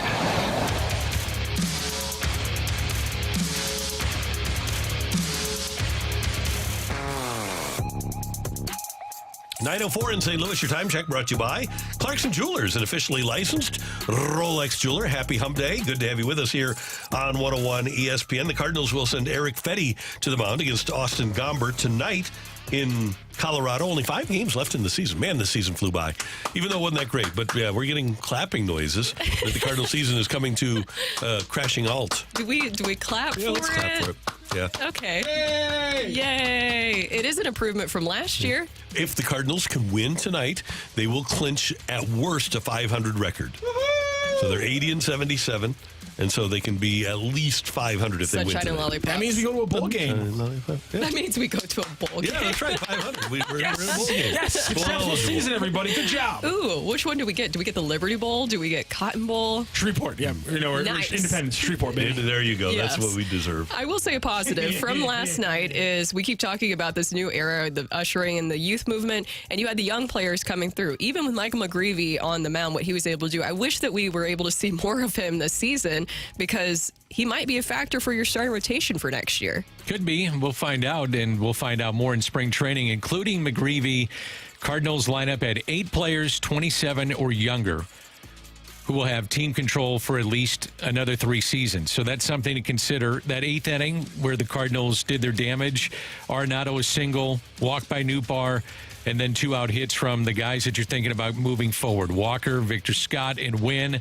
And a stable of the Cardinals this year, more times than not, has been their bullpen. It was really good last night. King, Kittredge, who won the game, Liberatore, Fernandez. They had 4 innings, 4 hits, no runs. I thought Liberatore really pitched well. He had a situation of first and third, nobody out, got out of it. So those are some of the things that you're looking at going down the stretch. What sort of an impression has Thomas Saggese made on you guys? He's hitting 171, only 35 at-bats, doesn't have a walk yet. So I wonder if he fits into the profile of what the current Major League Baseball front office wants, which generally is on base. I like him. I do too. I like him. And I was more, it's only 35 at-bats, as you said. He really hit well down in Memphis. The thing that's going to keep him in the big leagues is his bat, but also can he play multiple positions? And he's shown me that he can handle that and handle it well. I mean, his defense has been much better than I thought. My question would be, where are you putting him, though, is the only thing for next season. Coming off the bench. Yeah, I guess you could have him coming off the bench. Yeah, I don't think he would start because I think you'd have Brendan Donovan, you'd have Wynn up the middle, and then figure out your outfield. But coming off the bench, I'd be okay with that. Yeah, and Eric Fetty is going to be with the Cardinals in 2025. And I was told last week that in this last month of the season, he's just been tired. He's worn out, and hopefully he'll be able to figure that out when 2025 rolls around. I think that's one of the problems that the Cardinals are going to run into is the lack of understanding of what it takes to play in September. And I think even their star players they haven't had to go through that before. We saw great September players play in September. You know what that looks like when you see it. And I don't know that there's a single guy on the Cardinals where you say, oh, okay, that's a great September player. A great star for you. You got to hope that it's Arenado moving forward. Yeah. I mean, that's the one that's been there and has had a chance to do it in postseason play. Hasn't happened. I wanted to throw this guy. I don't know if you guys saw this. And we're in St. Louis, and I'm going to tell you about Rowdy Tellez. Yikes. I always think about, why do you release a guy with 1 week to go? Like Shelby Miller was designated for assignment, I believe, by Detroit yesterday, but they're in the pennant race. And I'm thinking, well, why would you do that with a Pittsburgh Pirate player? He has 421 plate appearances. He's 4 shy of what would have paid him an extra $200,000, and they released him. That's bad business to me. I think it looks terrible, It looks terrible. You can't do that. I mean, you wonder why players don't want to go there, and it's things like this. And they don't spend money. There was an article that we talked about before the season that was an expose on the Pirates and how they run their franchise. It's things like that stand out that you just should not do. It's just bad business. If you are a free agent and the Pirates offer you a contract, you never take anything that has incentives. Now, every penny has to be guaranteed when you go to the Pirates. If I'm going there, I'm not going to deal with incentives because I saw this. Yeah, it's just bad business. And if you're trying to get guys to come there, they look at this and say, yep, that's how they do business. Yeah, I just think that, to your point, Dan, it looks absolutely terrible on their part. And I thought maybe the Pirates were at least changing some of their philosophical approaches when you're talking about not paying players, because they did give some guys some contracts. They said, okay, maybe the Pirates are looking at things a little bit differently. You have Paul Skeens, that is this huge star for their team. Maybe they'll change their way of thinking here. And then you see this situation happen. You're like, come on, that's something that they've been doing. Why would you do this to a player? Because I understand, I'm sure in their minds, they're saying, well, yeah, this is a business. This is a business decision. We're making a business decision right here. But there's also something to the loyalty aspect of it, too. Yesterday was a great day of baseball. I don't know if you guys watched much of it, but Tarek Skubal for Detroit had 7 shutout innings against Tampa Bay, only 2 hits allowed. His ERA is now 2.39. I know this is an unpopular opinion, but I think Emmanuel Clase should win the Cy Young. And he's a reliever. He's the closer for the Cleveland Indians, and almost everybody thinks that Tarek Skubal would be like the unanimous guy to win. And I understand that, and I could make a case for it. But Emmanuel Clase has been unbelievable for Cleveland, and he's one of the main reasons why they're in the position that they're in. Yeah, he's been great. Unbelievable. Like 72 games, 5 earned runs. That's it. Yeah. So I could go either way with this because I would have voted some years for a reliever to win the Cy Young. Skubal has just been so dominant, though. I think I would go. And obviously, Clase has too. I'm going to go with the dominant starter over the dominant reliever. So I'm going then Chris Sale in the National League. 18 wins, 2.38 ERA. He struck out 225 guys this year. It's been great. Yep. And congratulations to Mike Schilt. The Padres clinched a playoff spot last night with a 4-2 win over the Dodgers. A 5-4-3 triple play to end the game. And San Diego advances to the playoffs after having all of that money spent on players last year. They slashed payroll, hired Mike Schilt as their manager, and now they're back in the playoffs again. Philosophical not differences. Yeah, I think they might be appreciating what Mike Schilt is doing for them. Yeah, I think that things are working out. And I'm happy for Mike Schilt. I'm happy that he's getting this opportunity, and it's something that we all knew here in St. Louis. He's a great manager, and for him to be in the right place, he's able to get the most out of those guys. So I'm happy to see that he's having this success right now. So currently constituted, the Padres would get the Mets, the Brewers get the Diamondbacks. In the American League, the Tigers would get the Orioles, and the Royals and the Astros would hook up. And the Astros, it's just like, okay, they're in it again. Alex Bregman has been on every team that's gone to postseason play. Alex Bregman has been on everyone. What is it, 8 years now? 8 consecutive years that they're going to the playoffs. Yeah. It's incredible. Sensational. There's your Rush Hour Reset here on 101 ESPN. Next up, give two teams. We're each going to give two teams that we think can represent their league in the World Series. That's coming your way on 101 ESPN.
Hey, guys, I'm going to make my way over to Mentality in Chesterfield this afternoon. I am going to go there because they've done a great job of restoring my energy level. Your energy level, if you're a guy, drops through the years because your testosterone level drops. And at Mentality, they know that. They know that your energy level is going to fall off, that you're going to become anxious, maybe even a little bit irritable. It's going to be more difficult to get through those workouts. It's going to be more difficult to get through a bike ride or walking 18 holes of golf. And because of that, they want to restore your testosterone level and get your energy level back. They have two great clinics in Chesterfield and in South County. And if you go to lowtusa.com, you can learn about what they're going to do to get your energy level back. Thousands of guys in St. Louis have used Mentality, and you should too. Start at lowtusa.com. Head to one of their clinics. They'll check your blood. They'll do a complete panel of your blood work to find out where your testosterone level is, and then they'll get it restored with an FDA-approved testosterone supplemental treatment. Tell them Randy sent you. Thousands of guys have used Mentality, and you should too. Mentality at lowtusa.com.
The Major League season concludes on Sunday, and the following Tuesday, we're going to start the playoffs. And we are each going to give you two teams from each league with the best opportunity to represent their league in the World Series. And you guys have already come up with your ideas, and we'll get started and hear who you got. Brooke, who do you got? Okay, we're going to start with the AL, correct? Yes. So I have the Yankees, or the Jonkies, as you like to say. Jonkies, yep. Against the Guardians. Ooh, that's who I have. Guardians. Yes, I think the Guardians has one of the best bullpens. You were just talking about, Dan, about what they were able to do with their bullpen this season with Clase and how fantastic that he's been. They have so many different things that even if you look at Jose Ramirez and their lineup, it's a very scrappy lineup they have. I like the Guardians a lot, but I think that's what it's going to come down to in the AL is the Yankees and the Guardians. I'm going with the Yankees and the Astros. Astros have been there, done that, and I think there's a lot to that. Mentioned that Alex Bregman is 8 consecutive years now going into postseason play, and the Yankees with their lineup, and you have to have left-handed hitting power in your lineup in postseason play, but their lineup is loaded. Judge hit another home run last night, 56. You got Juan Soto, you got Stanton, you got Rizzo, who at times has batted 8th in their lineup. Jazz Chisholm has been a nice find for them. He's fit in quite well, so I really like the Yankees going into this postseason. I'm a big believer that the bye hurts the division champions that have the bye. So I'm like you, and I'm going with Houston, but I'm going with a team that got very cold a moment ago and now is getting hot again. I'm going to go with the Kansas City Royals.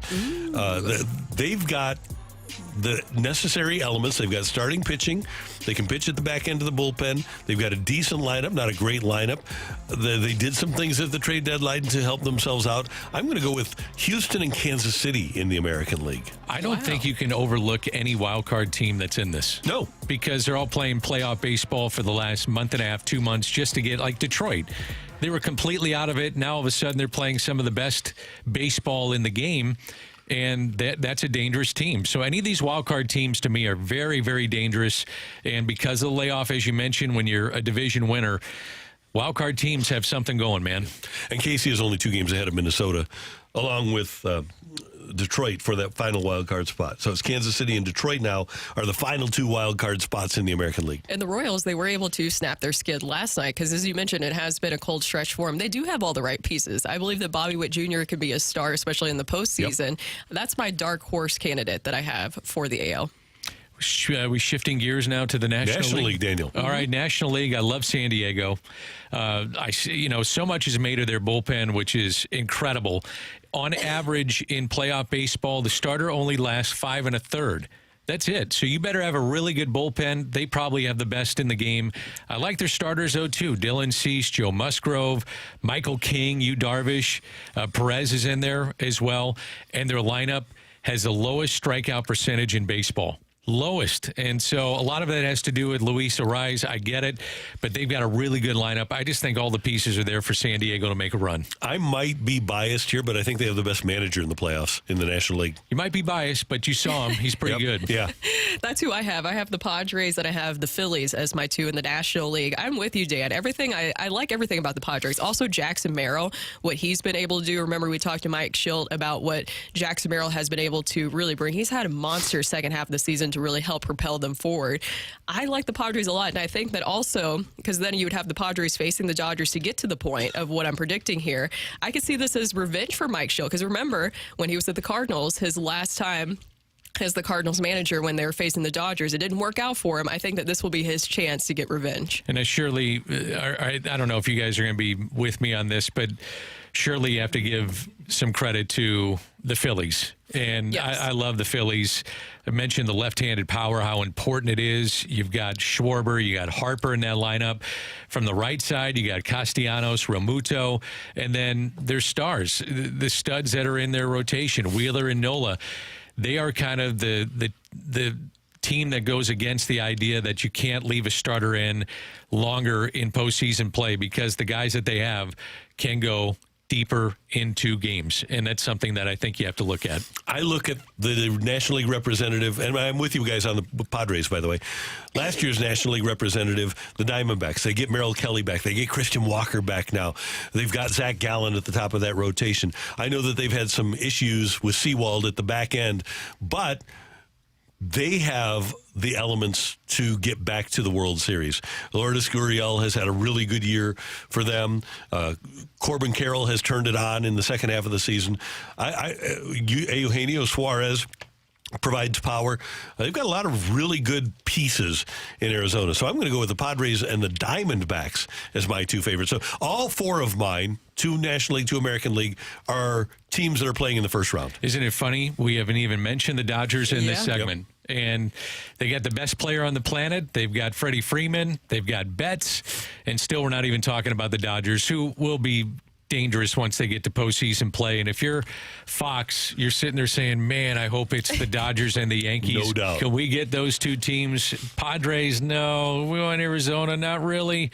Can we please get the Dodgers and the Yankees? They're praying for that. 15 years since the Yankees have been to a World Series. That's incredible. Wow. Yeah. And the Dodgers only won during the COVID year. Right. With all this winning that they've had and winning their division. What about another dark horse candidate? This is who I have for the National League, the Brewers. I mean, I feel like you can't completely discount what they've been able to do this season. You lose Craig Counsell, everything that happened there. You also traded away Corbin Burns, and it seems like they always find a way to continue to win. They get Devin Williams back late in the season, and he's been really good for them.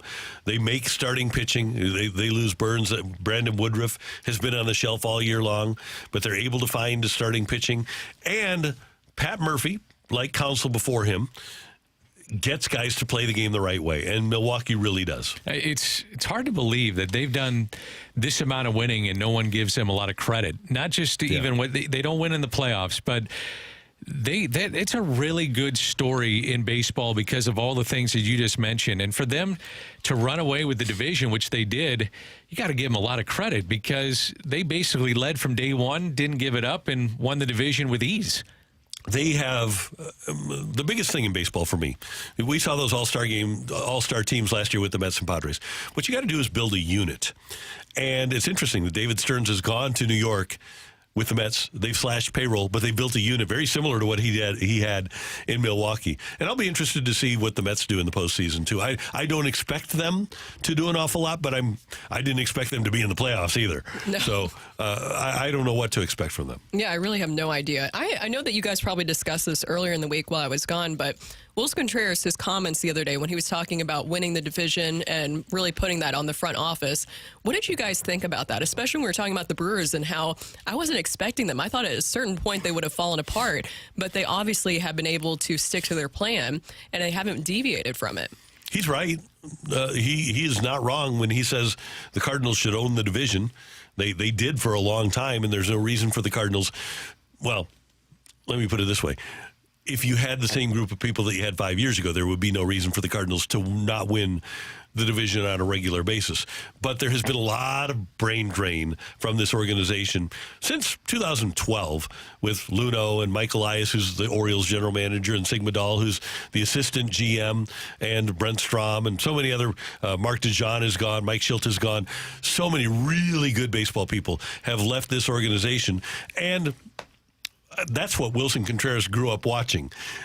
What they are now is a shell of what they were then. Yeah, and there's truth to what he said because you can't roll back what you had this year. Mm-hmm. It didn't work, and they're going to have to find some bats offensively. This is a team that just did not score enough. They're going to have to find some offense. They're going to have to find a little pitching, too, and they're going to have to get creative. I found the comments interesting, Brooke, just because he wasn't on the field all that much this year. And, you know, you got to have a resume to make, and he does have a resume all, you know, in his career, all told. But he's making $87 million. Arenado is making $35 million a year. And he had some comments about this too. Ultimately, in my opinion, it falls on the players. And if you don't produce, I mean, Nolan Arenado's got 70 runs batted in this year. A lot of it falls on his shoulders. And, yeah, you can go out and do some things with this free agency and make trades and those things, but they got to be better too. So it falls, I think it's a combination of both. I have had two people that I respect come to me and ask if I've heard rumors about the DeWitt family selling the franchise. I have not. I told those people I would be stunned if the DeWitt family would sell the franchise. But it's two people that are kind of tied in the St. Louis area. Would you guys be stunned? Shocked. Like I would? I would be absolutely stunned if the DeWitts would sell this franchise. I would, especially with all their investments, too, with Ballpark Village and just in general. I would be absolutely shocked. And the family loves baseball. They do. Now, it's different. Like, so I emceed the Browns luncheon yesterday, and they were honoring the owners. And the owners were businessmen, but they also love the game. Mm-hmm. And I think if you look at owners across the board now, it is completely a business.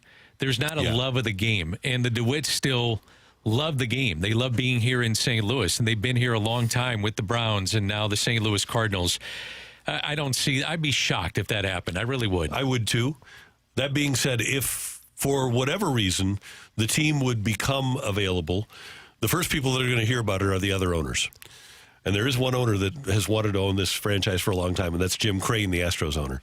So if you want to connect dots, that would be one. I would be shocked if the DeWitts would be willing to sell. But if they did, I think there's probably at least one other owner in Major League Baseball that might be interested in owning this franchise. Now, he does have ties here from North County. Yep. And self-made businessman, has done wonderfully well, obviously. But my question back to you would be, why would he leave the juggernaut that he's built? I mean, they tore that thing down. It was terrible. They had no TV contract. They had no players. And now here they are going to another postseason. And the reason would be because, well, they are a juggernaut. He built it. He could build legacy here. He could own legacy here. The Astros will never be able to catch up to the Cardinals because they only started in, 1960. The Cardinals are an historic franchise. And I would guess that for a guy like that, there might be a tug at the heartstrings because that's the team that he grew up rooting for. I think Brooke hit it on the head, too, though. With the DeWitts, there's so much of a business presence that they have involved in St. Louis, and its restaurants and its Ballpark Village. It's a lot more than just baseball. That's the number one thing in their portfolio, I would imagine. So I just don't see them doing it. I really don't. But maybe this is just kind of a big overall question because this affects not just baseball but hockey. But how much do you think that the TV contract situation has changed maybe the owner's perspective on owning a team? Because there's so many things that are up in the air, a lot of question marks, especially streaming. If that will take over, how do you get your product out to people, and how will it be consumed or accepted in that way? Do you think that has changed some owners' perspectives on owning a team? I think in the short term, but from what I understand, Rob Manfred and MLB have a very defined long-term TV plan that they're going to make a lot of money with. And I don't think that in the long term, the owners are concerned about it. I know in the short term, the Cardinals are, but I would guess in the long term, they look at the plan for Manfred and they say, okay, well, as long as we can sell stuff, my guess would be that MLB would take everything in-house and sell their own rights, sell their own products, just sell advertising to all of their games on TV. It's about getting access and getting into homes, though, because that's where you're going to make your money. And that is why they need to open up streaming wide. And that's one of the reasons that, like, Bally here in St. Louis doesn't have streaming rights. Bally in Kansas City does. But MLB wants to own all the streaming rights and sell all those streaming rights, sell advertising on those streaming platforms so that they can make the money. And the Blues will remain on Bally this year, correct? Correct. So we know that will happen. It's going to be interesting, though, with baseball as the calendar turns. Where's that money going to come from? And one of the prime franchises on the television side are the Cardinals. And if they can make that work, I'm sure they stay on Bally. Yeah, you've got to be motivated sellers. You've got to really work hard now at selling advertising to make it worthwhile if you're paying a rights fee. And don't dismiss just because you look at the platform that Channel 4 has developed with Matrix. This is the same company that has the Suns and the Diamondbacks in Arizona. And I don't know if they would want to do that, but I would think that based upon their behavior elsewhere, that they would be interested in getting teams too. The Channel 32 free, Channel, I think, 186 on Charter. What is on Matrix? I don't know. They've started a deal with Mizzou. It'll be like a pre- and post-game thing? Yeah, it'll be a 24/7 sports channel. Okay. So that's where they're headed. You need properties. Yep. You got to have live properties. sports, no doubt about it. Coming up next year on 101 ESPN, has Michael McGreevy made the Cardinals or anybody else second guess another veteran-heavy rotation for next year? That's coming your way on 101 ESPN.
Hey, exciting news from Schnucks. I'm always talking about how great their rewards program is, and now the Schnucks Rewards program is even better because they just released new perks to make it more personalized.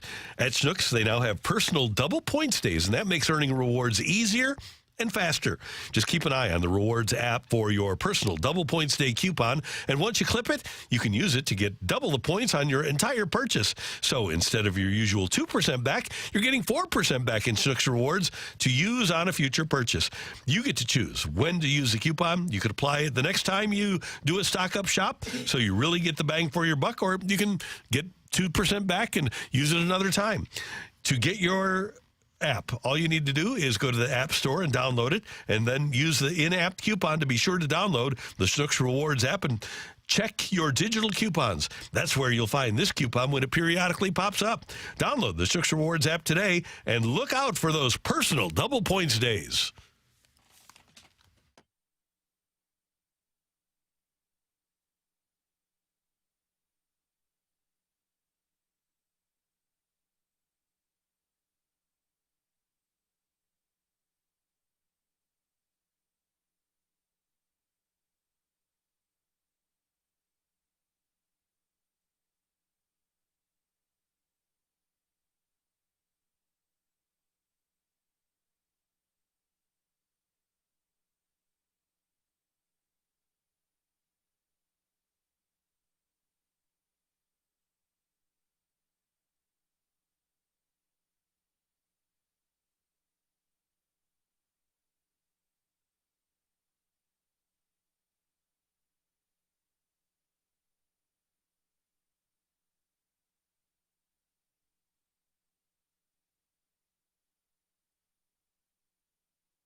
Hey everyone, it's Brooke here to tell you why I love the Missouri Athletic Club. It's because it really feels like I've joined a community. I love going to either the downtown location for all the great events that they have, or over to the west location where I go and work out and see my personal trainer, Christine. She is amazing. Also, I pick up lunch there. They always provide such a wonderful experience. Everybody is so friendly. The staff is fantastic, and that's why I love my MAC.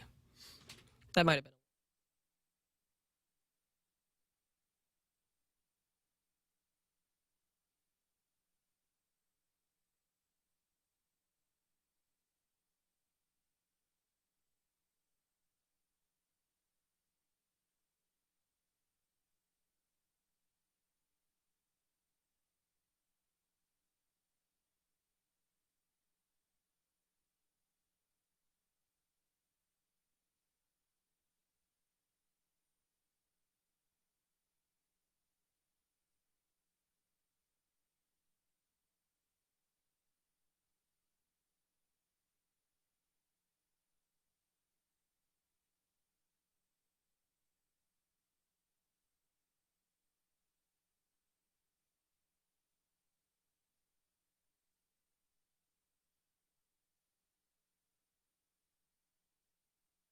This is Rocky with your Sports Center update driven by Johnny Londoff Chevrolet and Johnny Londoff Autoplex. Cardinals last night with a 7-3 victory over the Rockies. Michael McGreevy, solid start, 5 innings pitched, 4 hits, 3 earned runs, 1 walk, 5 strikeouts, and 1 home run allowed. Speaking of home runs, Mason Wynn led off the game early with a home run. He goes 2 for 5 with 4 RBIs in that game. Cardinals are back in action tonight. 7:40 first pitch. Eric Fetty facing off against the former Cardinal Austin Gomber.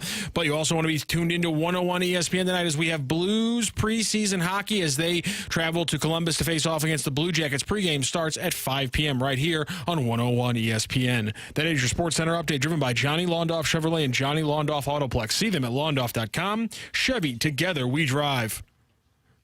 Are you kidding me?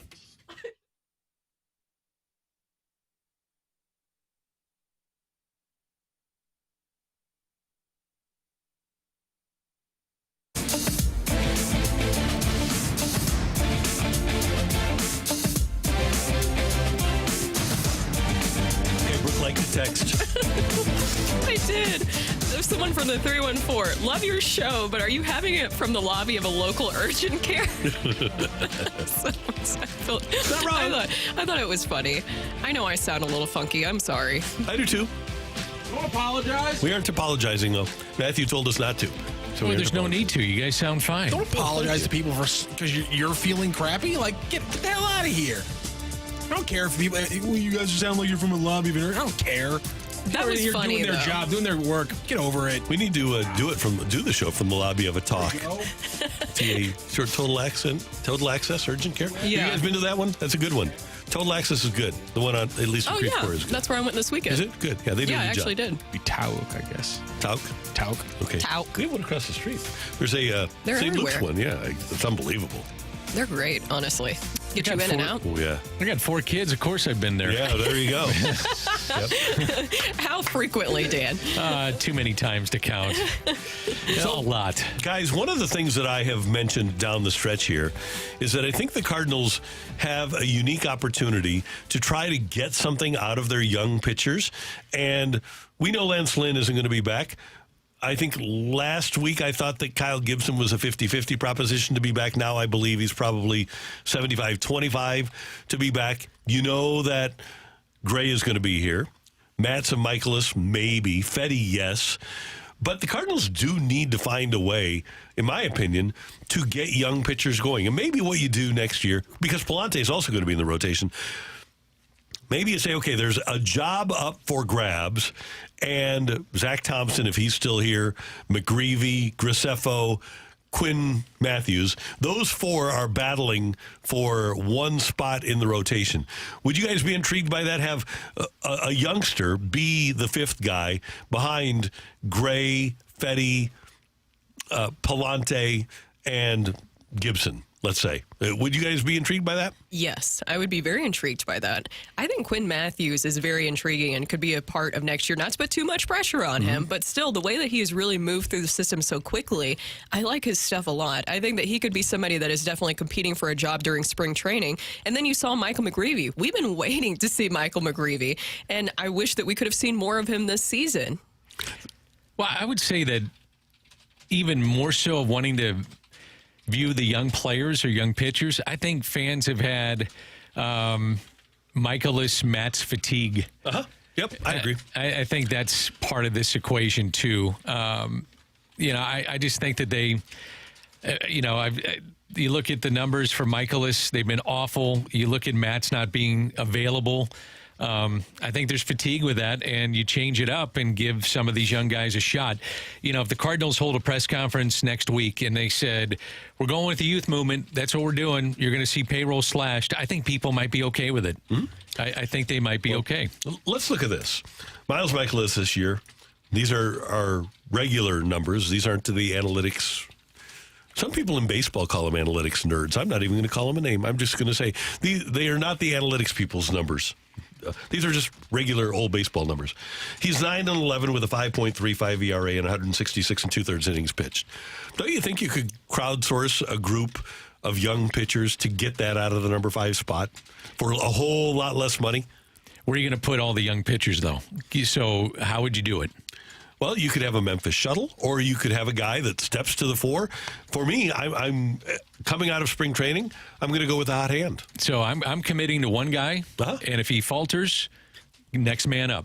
Yeah, there you go. Exactly. Next man up. Yep. So if it's McGreevy and he goes out and the first month he's getting pounded all over the place, next man up. Matthews, Graceffo. Absolutely. Yeah, I'm with you there. I like that idea. So do you guys see them, though, adding a starting pitcher this offseason? I don't either. From outside the organization? Outside, yes. No chance. I don't see it either. I see them, though, trying to procure some type of offense. Mm-hmm. I mean, if you're looking at this team and what happened this year, runners in scoring position, not generating enough runs. What do you have to improve? You got to improve the offense. And I think they can get away with the pitching that they have.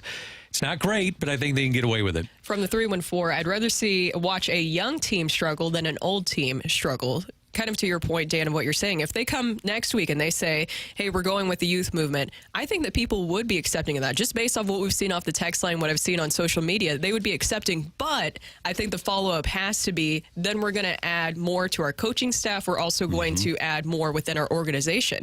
I think there's so many questions, and this offseason is really intriguing about if they will change their philosophical differences or their thought process around the Cardinals' way, around the organization. Are we going to see something completely change? Because you have your questions with John Mozeliak. Where will he be within the organization? Gary LaRocque, remember that retiring. Who takes over that job? Who takes over that role within the organization of player development? There's a lot of questions. You know who would be good at that job? I don't know if he has any desire to do it, but you know who would be good at that job is Skip Schumacher. So that's who you want in? I think I'd rather have him on the field than off, actually. Yeah. But I don't think that your organization... Not at second base you're talking about. Right, you mean on the field in uniform as a coach. If Skip Schumacher is in your organization... I was kidding, by the way. I know. In whatever role, even at second base for some teams. Right. But your organization is better with because Skip Schumacher is in it. I like the idea of guys that played... Me too. And he played a long time, and there's just something to that. The respect factor, being in that spot before, understanding what players go through. Descalso's been through that. Skip Schumacher's been through that. And this is no knock on the current staff. I think these guys do a good job for the most part, especially when I'm talking about Stubby Clapp and Pop Warner, who have been and paid their dues in the minor leagues. There's a place for them in Major League Baseball. But there is something to be said, in my opinion, for guys that played the game and played for a long time. Absolutely. And played in September. A lot of people, not a lot of people, but one of the names that's come up for some people for the Cardinals acquiring offense is Brent Rooker. And if you ask guys that had to try really hard, Albert is not the guy to ask because Albert's heart rate was low. And Albert, not that he didn't have to try hard, but he was just such a natural. He could hit in this month. This month is different than any other month in baseball. You're worn out. You're fatigued. You really have to be mentally tough and sharp. Skip's one of those guys. If I'm the Cardinals and I'm pursuing an offensive player this offseason, I want a guy that's been through those wars and has played some postseason baseball. I'm looking for a veteran. I'm with you. I'm looking for a veteran that's not going to cost me $25 million a year.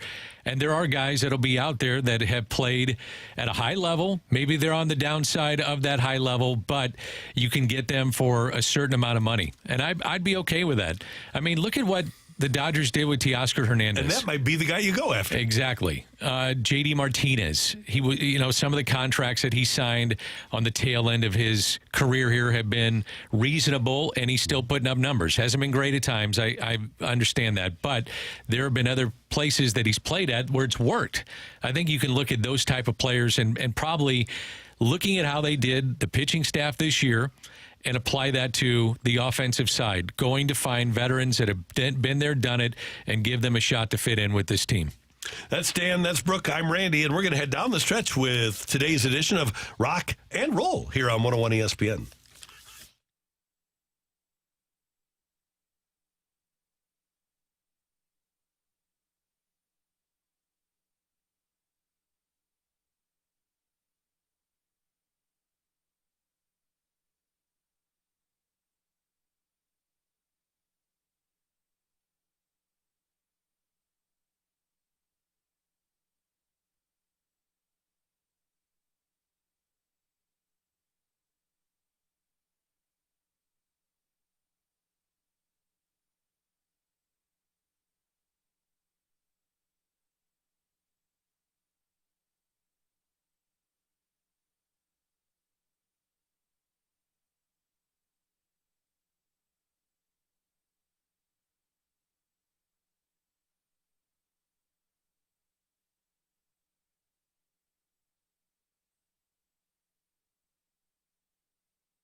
Gloria Liu from Your Home Sold Guaranteed Realty.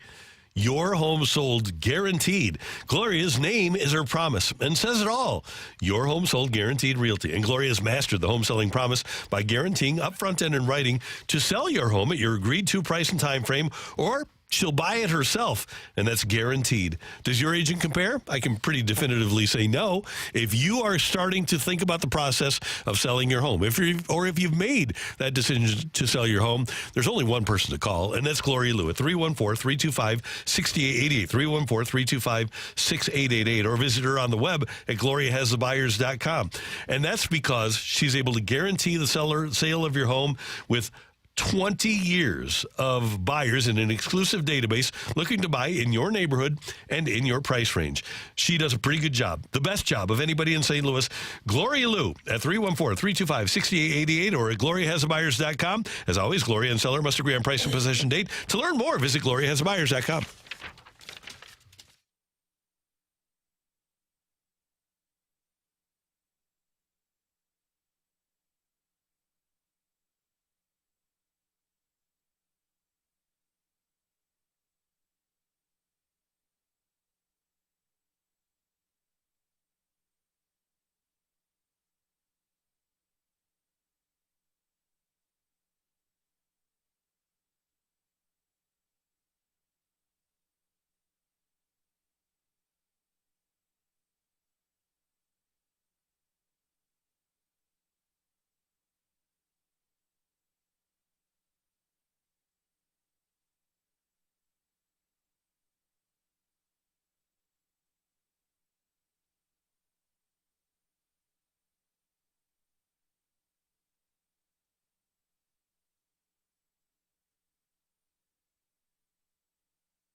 I want to rock. And roll.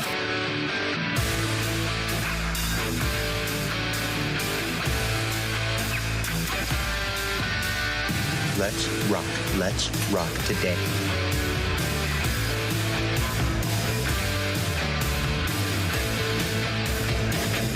It is time for Rock and Roll, and we want you to know that you can go meet Jamie Rivers. If you've never met Rivs, then you aren't living.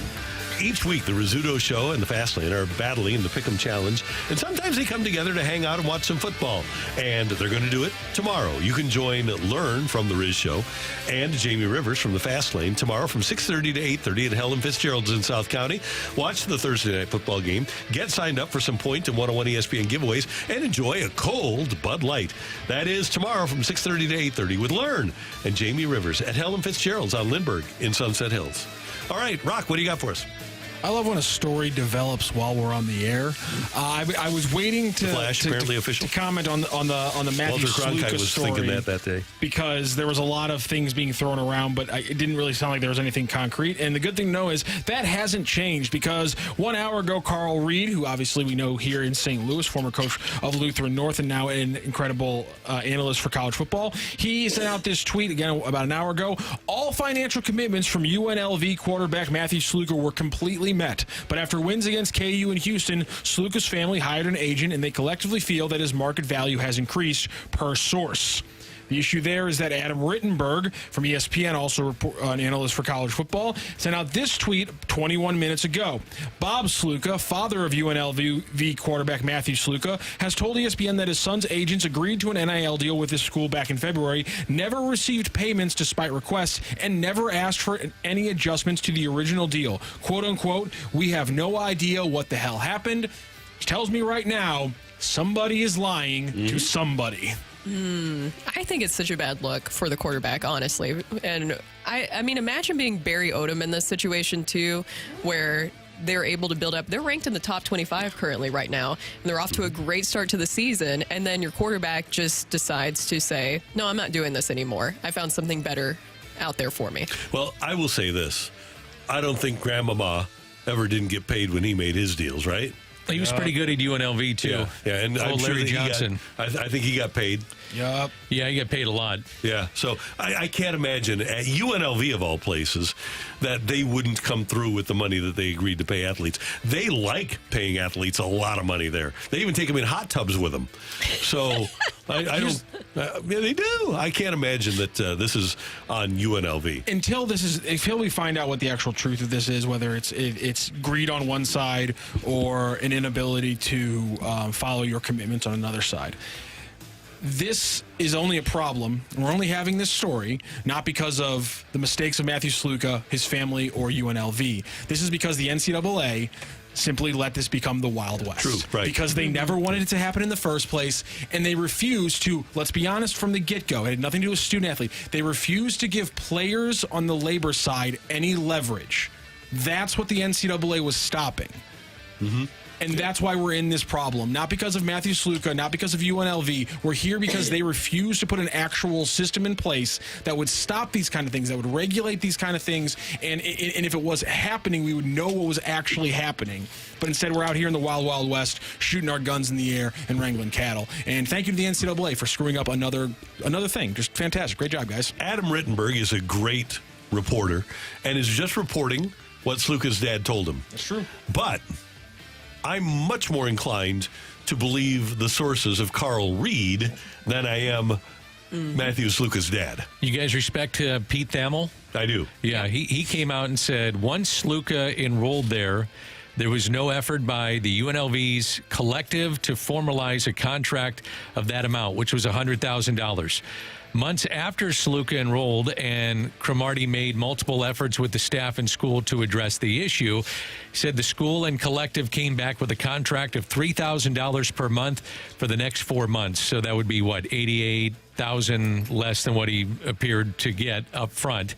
The only money he received from UNLV per Cromartie is $3,000 relocation stipend for his move. Wow.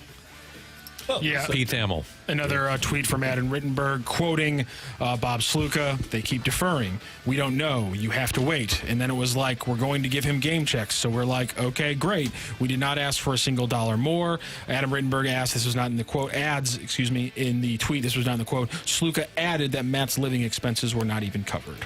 That was again from Adam Rittenberg. Also, there's the report, too, that he was approached with more money to transfer. I'm curious what university he will be going to. I think that's really what's going on here, honestly, is that there is a bigger pile of money out there for him to transfer to their university. Who's got a quarterback in their last year of playing in the SEC? Oh, no, don't say Mizzou. Well, they do. We had Eli Drinkwitz on today. That was good. Yeah, he was great. And he's got a 5-star kid that's coming to Mizzou, so he doesn't need to go out and get Matthew Sluka. We need that ankle to heal up, though. Yeah. Who would have ever thought, by the way, that Barry Odom would have a quarterback who'd be commanding a bunch of money? Good for Barry Odom, too. The way that he's gotten UNLV rolling, I guess that will probably stop without his starting QB. You'd think so. You would think so. They'd have some problems. I miss Jerry Tarkanian. Me too. You were talking about guys in the hot tub. It was like Moses Scurry, Anderson Hunt, Larry Johnson was in there. Yeah, your thought I had a different thought about Jerry Tarkanian as you were making his comments, which is very different situation when you go asking for your money in Vegas now as opposed to the late 80s, huh? I wonder why. Oh, yeah. Huh. Very different situation. You know, you'd think that there'd be, with no salary cap, that they would be able to handle things really well. Yeah. Their other two teams have salary caps. Tark was the best. He was great. I used to watch them they had the Monday night game with UNLV. They were number one in the country. Used to love that. Kind of like staying up, staying after dark on Saturday for the college football. They always had Big Monday, and they'd be playing on Big Monday, and I wouldn't miss it. The coolest player that SLU ever had was H. Waldman. He was great. Former point guard at UNLV. Yep, came here to play for Charlie Spoonhour. Spoon and Tark were very close, and H came here and was as cool as any player that SLU has ever had. You had Scotty Highmark, you had Erwin Claggett, and you had H running the point. Pretty good team. And the Donnie Dobbs. Donnie Dobbs. Yeah. Got him from a JUCO. Kind of a yard house. What do they call it? Yard house dog? Junkyard dog. Junkyard dog? Yeah, Yeah. junkyard dog. Yeah, That's what it was. 6'2" center. He was kind of Charles Barkley-esque. Yes, he was. He was Good player. We got a text, by the way, 636. It was better when all of this was under the table and the kids couldn't talk about it. Hence, the sides would regulate each other's leverage. That's true. That's ridiculous. Yeah, but it was better.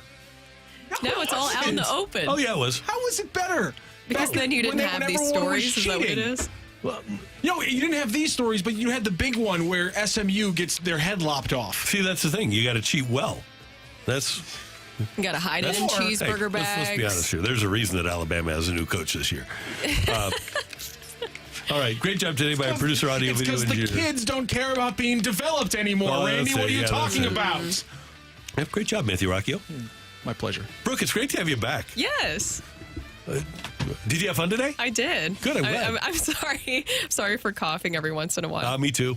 Danny, you're awesome. You guys are the best, and get better for tomorrow. Oh, we'll be better for tomorrow. Can we get this show sponsored by Ricola for the rest of the week? Yeah, I didn't realize that there was something inside of Ricola, a little creamy filling inside. We got a balloon party coming up. Yeah. We do. T-Mac and Ajax, followed by BK and Ferrario, and then we've got the Fast Lane. And tonight you've got Blues hockey at 5 o'clock against the Blue Jackets. For all of us, we thank you for tuning in, texting in, and being a part of the show. Until tomorrow morning at 7, have a great hump day, St. Louis.